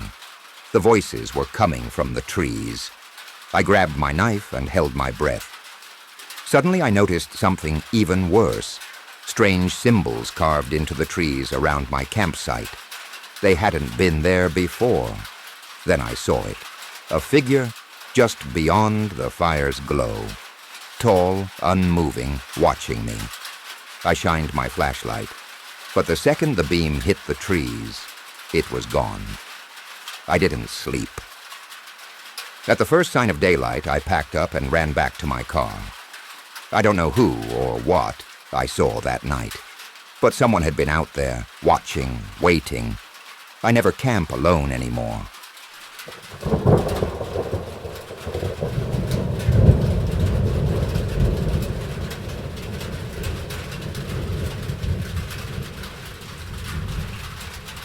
My family has a small vacation cabin in the mountains. It's secluded, surrounded by trees, and the closest neighbor is miles away. It's always been my escape from the world, until one terrifying night changed everything. I had gone up for a weekend alone. The first night was peaceful, but on the second night, something strange happened. Around midnight, I heard a soft creaking outside, like footsteps on the wooden porch. I turned off the lights and peeked out the window. There was a man standing on the porch. He wasn't moving, he wasn't knocking, he was just standing there, staring at the door. I stayed perfectly still, hoping he would leave, but he didn't. He just stood there for what felt like hours. Then he smiled. It wasn't a friendly smile, it was too wide, too forced, like he was enjoying my fear. Then, without a word, he turned and walked into the woods. No flashlight, no hesitation, just disappeared into the darkness. I barely slept that night, and at sunrise I packed up and left. A week later, my uncle, who owns the cabin, called me.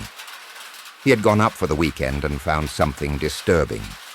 On the porch, in the dust, were 2 words carved into the wood.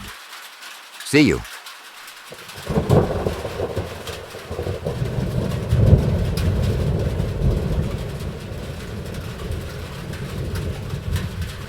This was back when I was living with my mom, aunt and brother. We lived in a townhouse. It was like a large house with a smaller house inside of it. My aunt owned the house, so she was alone in the larger house, which was 2 floors, and my mom and I lived in the smaller house. We shared the bedroom, and my brother lived in the basement. One night, my mom was in the living room watching TV. I couldn't tell you what show, but she really only watches old sitcoms. So it's a dead giveaway that this couldn't have been the TV. My brother worked as a landscaper, so by this hour he was almost always fast asleep.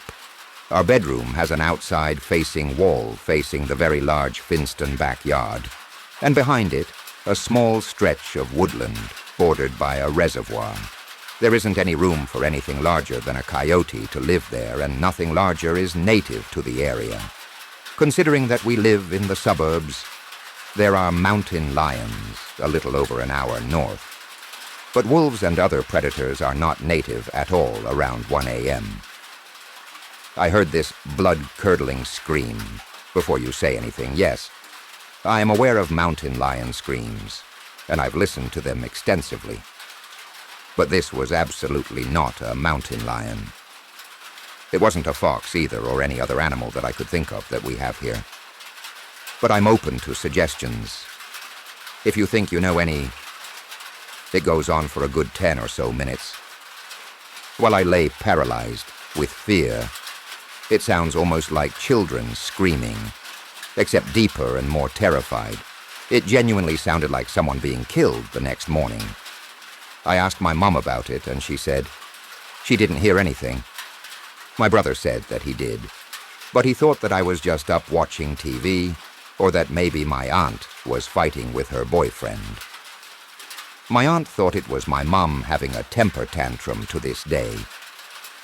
I don't know what it was, and though I don't live there anymore, it still makes me very afraid.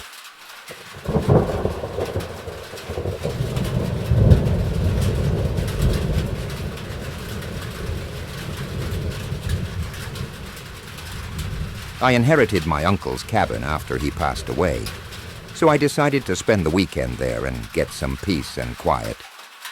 The cabin was in a remote part of the woods, and my uncle had always talked about how he'd seen strange things there. But I thought it was just his imagination. On my first night there, I found an old journal my uncle had kept about his experiences in the cabin.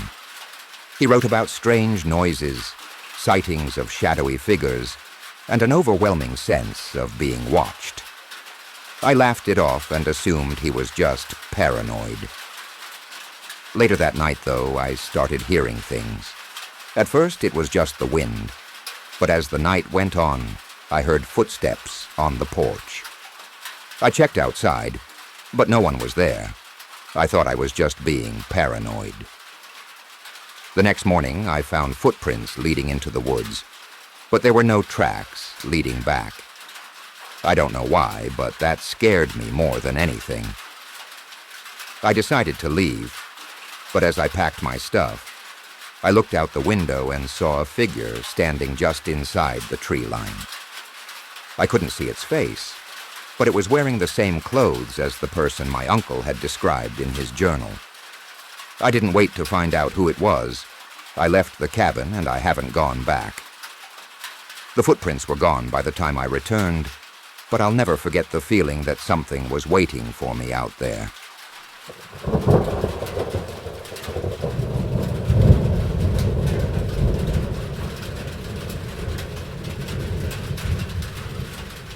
I was out in the woods one weekend with a friend, and we found an old abandoned cabin that we decided to explore. It was just sitting there, isolated and seemingly untouched by time. There were no doors, only a few broken windows. The wood was decaying, and the floor was covered in leaves and dirt, but there was something strangely eerie about it. As we stepped inside, we noticed old photographs hanging on the walls, pictures of people we didn't recognize. Each picture had one thing in common. The eyes of the people in the photos had all been scratched out. My friends started to laugh, saying it was probably just some weird art installation or something. But I felt this strange unease. We started looking around more. The place was full of broken furniture and abandoned stuff. But there was something off about the air. It was thick and still. We were about to leave when we heard footsteps outside. At first, we figured it was just an animal, but then we heard them stop right in front of the door. I looked through the cracked window, but I didn't see anyone. Then I looked at the door, and it was slowly opening from the outside. I grabbed my friend, and we tried to leave, but the windows we'd come through were suddenly boarded up. We were trapped. We spent the rest of the night in the cabin, hearing scratching noises on the walls and whispers that seemed to come from everywhere. We couldn't get out until the morning light finally gave us the courage to leave.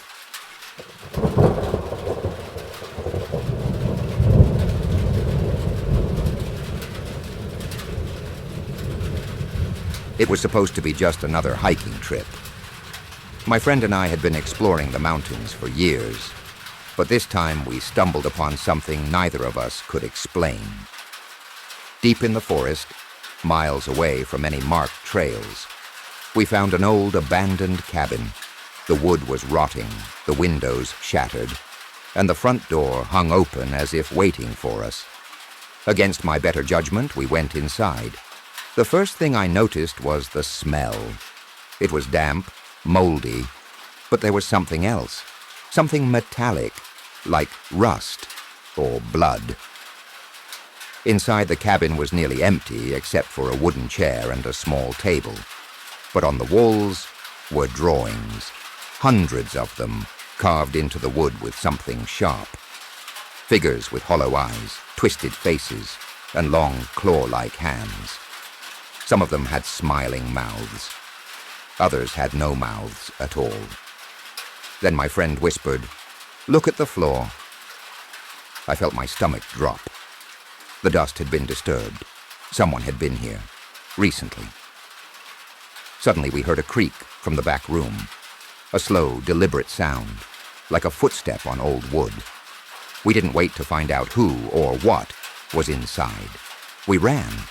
When we finally stopped, gasping for breath, we realized something even worse. The trees around us had the same carvings, and they stretched for miles.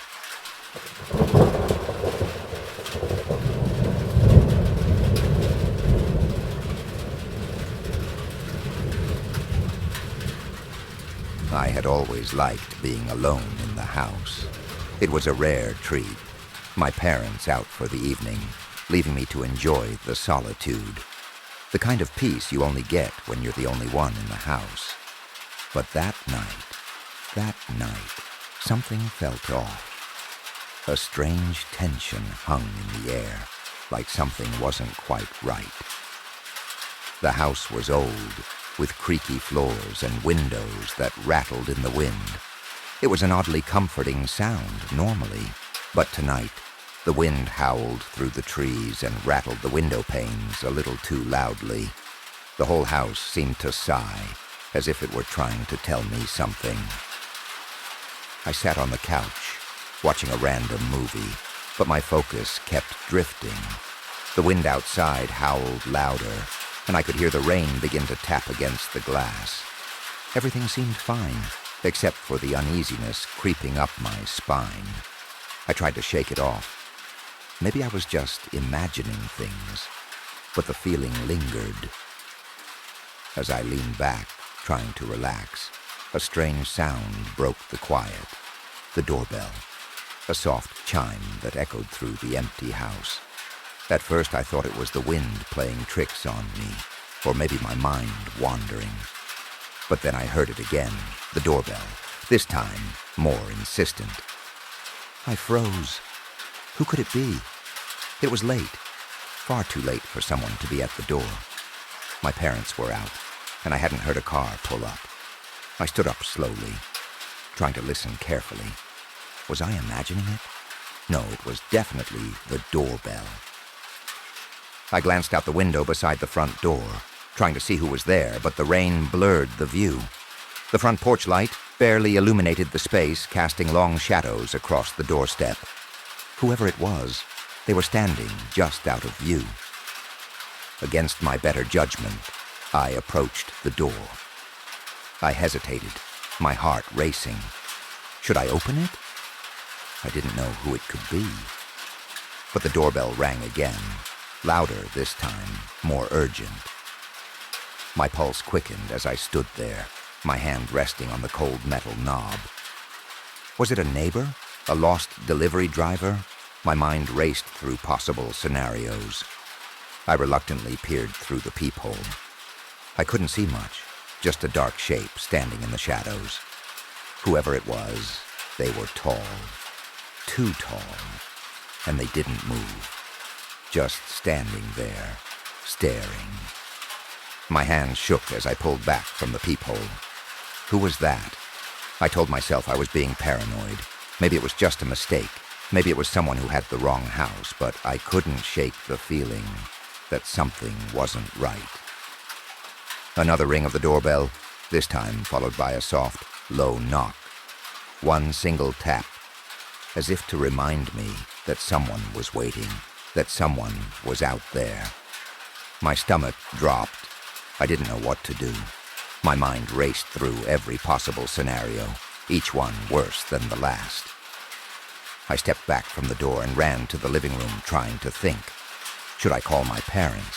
The police? Who was out there at this time of night? Another knock, and then the voice. It came muffled through the door, but clear enough for me to hear. "Hello, is someone home?" the voice called out. It was calm, almost too calm, but there was something unsettling about it, a coldness to the tone. I couldn't place it, but it made the hairs on the back of my neck stand up. I didn't know what to do. Should I respond? Should I open the door? Something in my gut told me not to. But what if it was a real emergency? What if someone needed help? I stepped back toward the door, considering my options. Then the voice again, this time louder. "I just need to talk to you. I won't hurt you." My pulse hammered in my chest. I didn't know who this was or what they wanted. The words didn't make sense, and everything about this situation felt wrong. I backed away from the door and grabbed my phone. My fingers were shaking so badly I almost dropped it. I dialed my parents, my voice low and panicked. The phone rang and rang, no answer. My mind raced, and then I remembered something. The window. The window right next to the front door. My breath caught in my throat as I turned toward it. Through the misty window, I saw it, the shadow of a figure moving outside. But it wasn't moving in a normal way. It was too quick, too jerky. It was almost like they were gliding, moving with an unnatural speed, coming closer to the window. I couldn't see the face, but I could feel the coldness in their presence. My heart hammered in my chest as I backed away from the window. I had to get out of the house. I had to run, but where? There was no escape. Then suddenly the front door creaked open a few inches, just enough to make a chilling sound. My breath caught in my throat. I hadn't opened it. I hadn't touched the knob.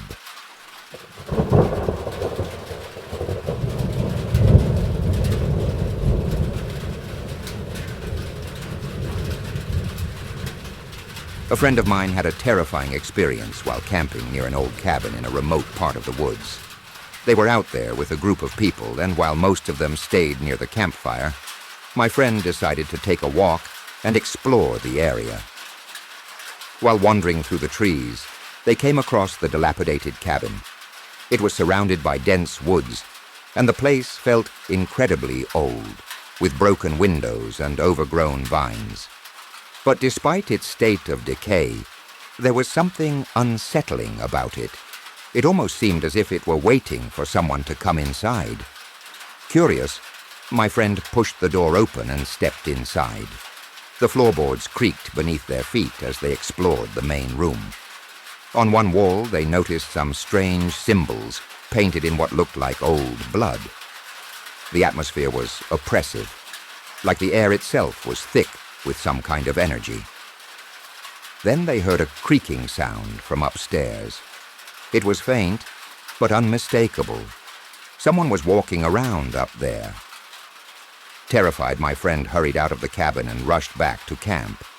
But when they told the group what happened, no one believed them. They chalked it up to nerves. But that night, something even stranger happened. As they sat around the campfire, they heard footsteps outside their tents, slow and deliberate, like someone was pacing around the camp. When they checked, there was nothing there. The next morning, they left early. But to this day, they can't shake the feeling that someone was watching them from that cabin.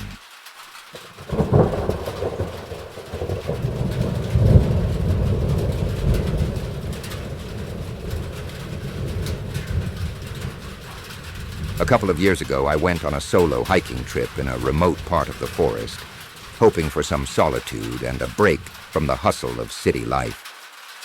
I wandered for hours, enjoying the peace of the wilderness, when I stumbled across an old abandoned cabin hidden deep in the woods. It wasn't on any maps, and it seemed like it had been there for a very long time. The cabin looked like it had been forgotten by time itself. Rotten wood, broken windows, and weeds growing through the floorboards. Curious, I decided to take a look inside. The door creaked loudly as I pushed it open, and I stepped into the musty, dark interior. The air was thick with the smell of mildew, and the floor was covered in dust. At first, there was nothing unusual about it, except for the eerie silence. But as I walked deeper into the cabin, I noticed something strange. Scattered around the room were personal belongings, old clothes, a few tarnished metal utensils, and a pile of newspapers. It was as if someone had been living there, but there was no sign of them now. Then I found it, the journal. It was tucked away under a floorboard in the corner. The pages were yellowed, and the ink was smudged in places, but I could still make out the handwriting. The last entry sent a cold shiver down my spine. It read, "I'm not sure how long I've been here. There's something in the woods watching me. I hear footsteps outside at night, and I swear I see eyes peeking through the windows. I need to leave, but I can't." Suddenly I heard a creak behind me. I turned, but there was no one there. The air felt heavier, suffocating almost. I ran out of the cabin, my heart pounding, and didn't stop until I was back at my car. To this day, I have no idea who lived there or what happened to them, but I'm sure of one thing. Something had been watching me, and it didn't want me to leave.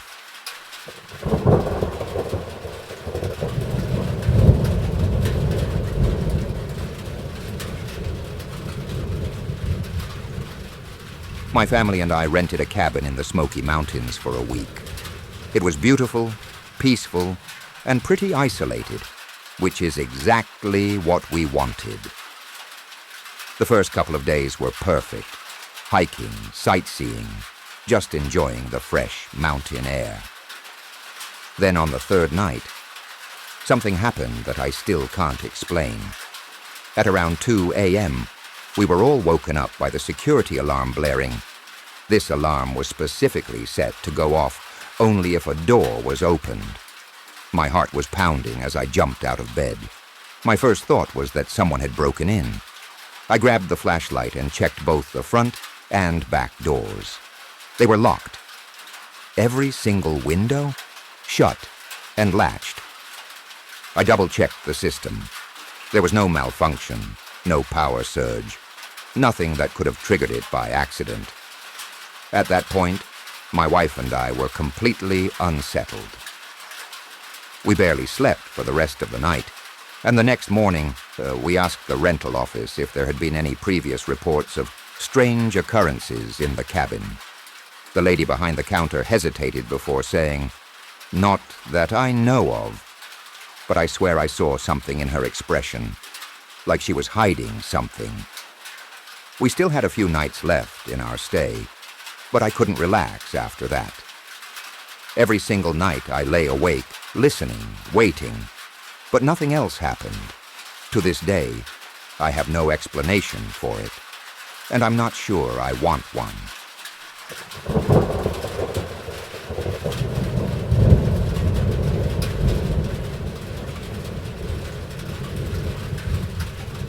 A few years ago, I stayed in an old hunting cabin that belonged to a friend of my grandfather's. It was deep in the woods, miles from the nearest paved road, with no electricity and barely any cell signal. It was perfectly isolated, and for a while, it was peaceful. During the day, I hiked, fished, and chopped wood for the fireplace. But as soon as the sun went down, the entire mood changed. The cabin felt too quiet, like the forest itself was holding its breath. I tried to shake the feeling, telling myself I was being paranoid, but by the time I turned in for the night, I was on edge. Then, around midnight, I heard it. Knock, knock, knock. Someone was at the door. I sat up in bed, my heart pounding. No one should have been out there. No one even knew I was staying there. I grabbed my flashlight, tiptoed to the door, and took a deep breath before knocking back 3 times, just to see if I was imagining things. For a moment, there was silence. Then, knock, knock, knock. Something knocked back. I froze. It wasn't an echo, and it wasn't the wind. It was deliberate. I didn't dare open the door. Instead, I turned off my flashlight and crept to the window, trying to see who or what was out there. The porch was empty. No movement, no retreating footsteps, nothing. Then, just as I started to pull away from the window, I saw something in the yard. A figure. It was too tall, almost inhumanly tall, standing in the tree line just beyond the clearing. I couldn't make out its face, but I could feel it watching me. I backed away, grabbed my hunting rifle, and locked myself in the bedroom. I didn't sleep. I just sat there, listening. For the rest of the night, I heard scraping against the walls of the cabin, light taps on the windows, faint whispers that I couldn't understand. By dawn, everything stopped. As soon as the sun was up, I packed my things and got out of there as fast as I could. When I told my grandfather's friend what happened, his face went pale. He said, "You're not the first person to hear knocking at that cabin." I never went back, and I never will.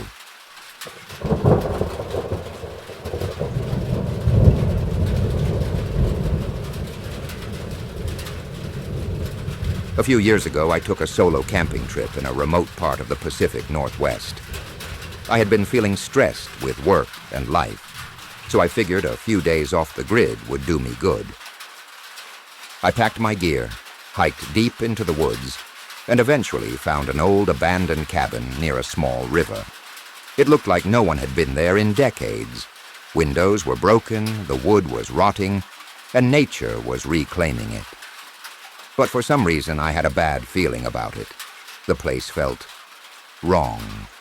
The silence around it was unnatural, like even the animals avoided it. I set up camp a little ways off, but curiosity got the better of me. Before the sun went down, I decided to check out the inside. The door was already slightly open, creaking as I pushed it. Inside, the air was thick with dust, and the floor was littered with old newspapers and rusted tools. And then I saw it. In the corner of the cabin was a wooden chair facing the door, and sitting in that chair was a man. Or at least, it looked like a man. His skin was gray and leathery, stretched too tightly over his bones. He was wearing old-fashioned clothes, the kind you'd expect from the early 1900s. His hands were resting on the arms of the chair, but his fingernails were long and yellowed, curling at the ends. The worst part, his eyes were open, but they were dry and sunken, like he had been sitting there for decades. I stumbled back, my breath caught in my throat, and as I did, I heard something outside, footsteps in the leaves. I turned to look out the broken window, expecting to see an animal, but instead I saw a man standing in the trees, watching me. He was wearing the exact same clothes as the thing in the chair. I didn't wait to get a better look. I bolted out of that cabin, grabbed my gear, and ran. I didn't stop until I was miles away, back at my truck. I don't know what I saw that day.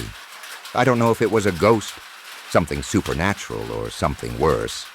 But I do know this: that thing in the chair wasn't dead, and whatever was watching me didn't want me there.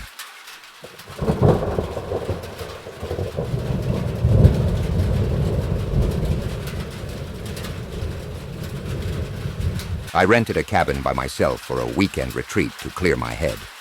It was in a remote part of the woods, no neighbors for miles. The first day was nice. I spent it fishing, hiking, and just enjoying the quiet. That night I settled in, made some food, and then tried to relax in front of the fire. Around midnight, I was just about to drift off to sleep when I heard a knock on the door. I froze. The knock came again, and I thought maybe it was just an animal or some sort of weird noise. But then it came again. 3 knocks, one after the other. I got up, grabbed a flashlight, and cautiously opened the door. There was no one there, just the night air and the sound of trees swaying in the breeze. I figured I was just being paranoid, so I closed the door and locked it. But about an hour later, it happened again. 3 knocks, this time much louder. This time I didn't open the door. I just stood there in the dark, holding the flashlight and listening. After a long silence, I heard footsteps on the porch. But when I shined the light outside, there was no one. I decided I wasn't staying another night. I packed my things and drove out of there, and when I got home, I checked the door. There were muddy footprints leading up to the door, but nothing leading away. The weirdest part, the knocks stopped after I left. It was like whatever it was, it wanted me to leave. I haven't gone back to that cabin since.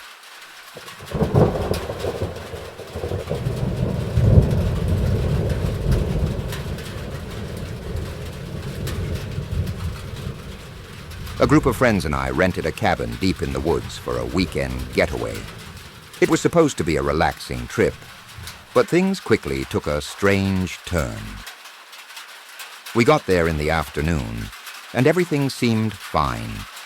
The cabin was cozy and the area was peaceful, until the fog rolled in. The fog came so quickly that by sunset, it was thick and dense. You couldn't see more than a few feet ahead.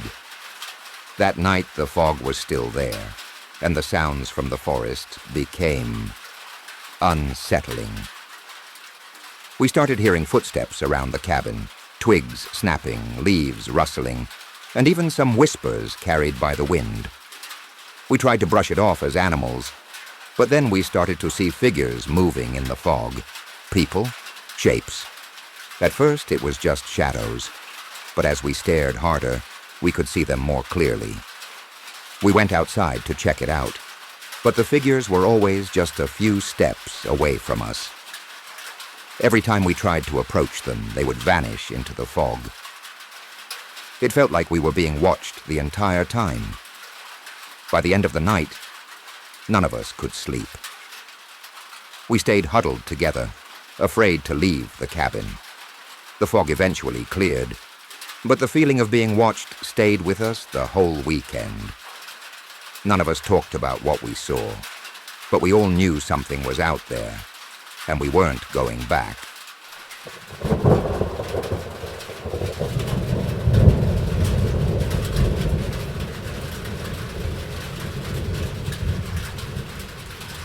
Someone or something had gotten inside. I didn't know how, but the door was open. I rushed to the back door, my hands shaking. As I glanced toward the hallway, I saw it. A figure standing at the top of the stairs, looking down at me, its features obscured by the darkness. I ran. I ran like I had never run before, through the back door and into the yard. I didn't look back. I didn't stop until I reached the neighbor's house, gasping for air. My heart pounded in my chest as I knocked frantically on their door. I wanted to scream, but the only sound that escaped was a breathless sob. The minutes felt like hours. The neighbor opened the door, her eyes wide with confusion. I didn't even explain. I just bolted past her into the warmth of their house. I collapsed onto the couch, trying to catch my breath, but the terror didn't leave. It clung to me like a shadow. "What's wrong?" she asked, her voice concerned but calm. I couldn't form words. I had no idea how to explain the impossible things I'd seen, the feeling that I wasn't alone, that something was there, something wrong. The fear gnawed at me, a constant, choking pressure in my throat. Eventually, I managed to tell her about the doorbell, the knocking, the voice. I could see the disbelief in her eyes. I was just a kid, after all. Who would believe that? But when I mentioned the figure in the window, standing just beyond the reach of the porch light, her expression changed. She took a step back, her face draining of color. I couldn't understand why she looked so scared.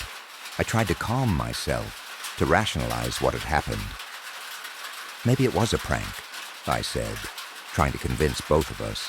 Maybe it was just someone messing around. But the words didn't comfort me.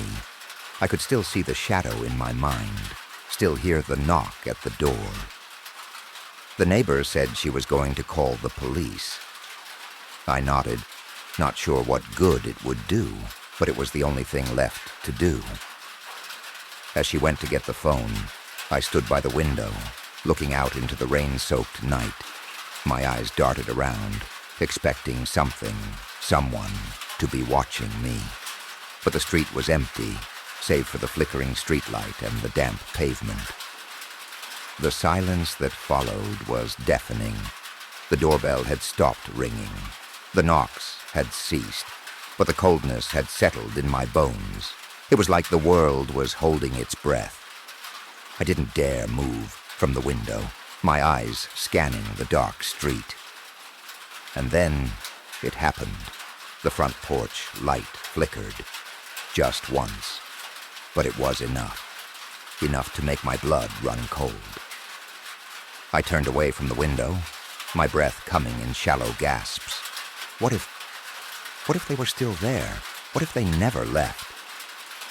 The neighbor returned with the phone in her hand, but I could barely hear her over the ringing in my ears. I couldn't take my eyes off the window. The shadows seemed to stretch unnaturally, shifting and flickering. My mind raced with horrible possibilities. What had I really seen that night? Was I just imagining things? Or was there something more sinister happening just outside? Suddenly, a sharp knock came from the door again. It was slow, deliberate, 3 distinct raps. My body went numb. The neighbor looked at me, her face pale. She had heard it too. The knock was unmistakable.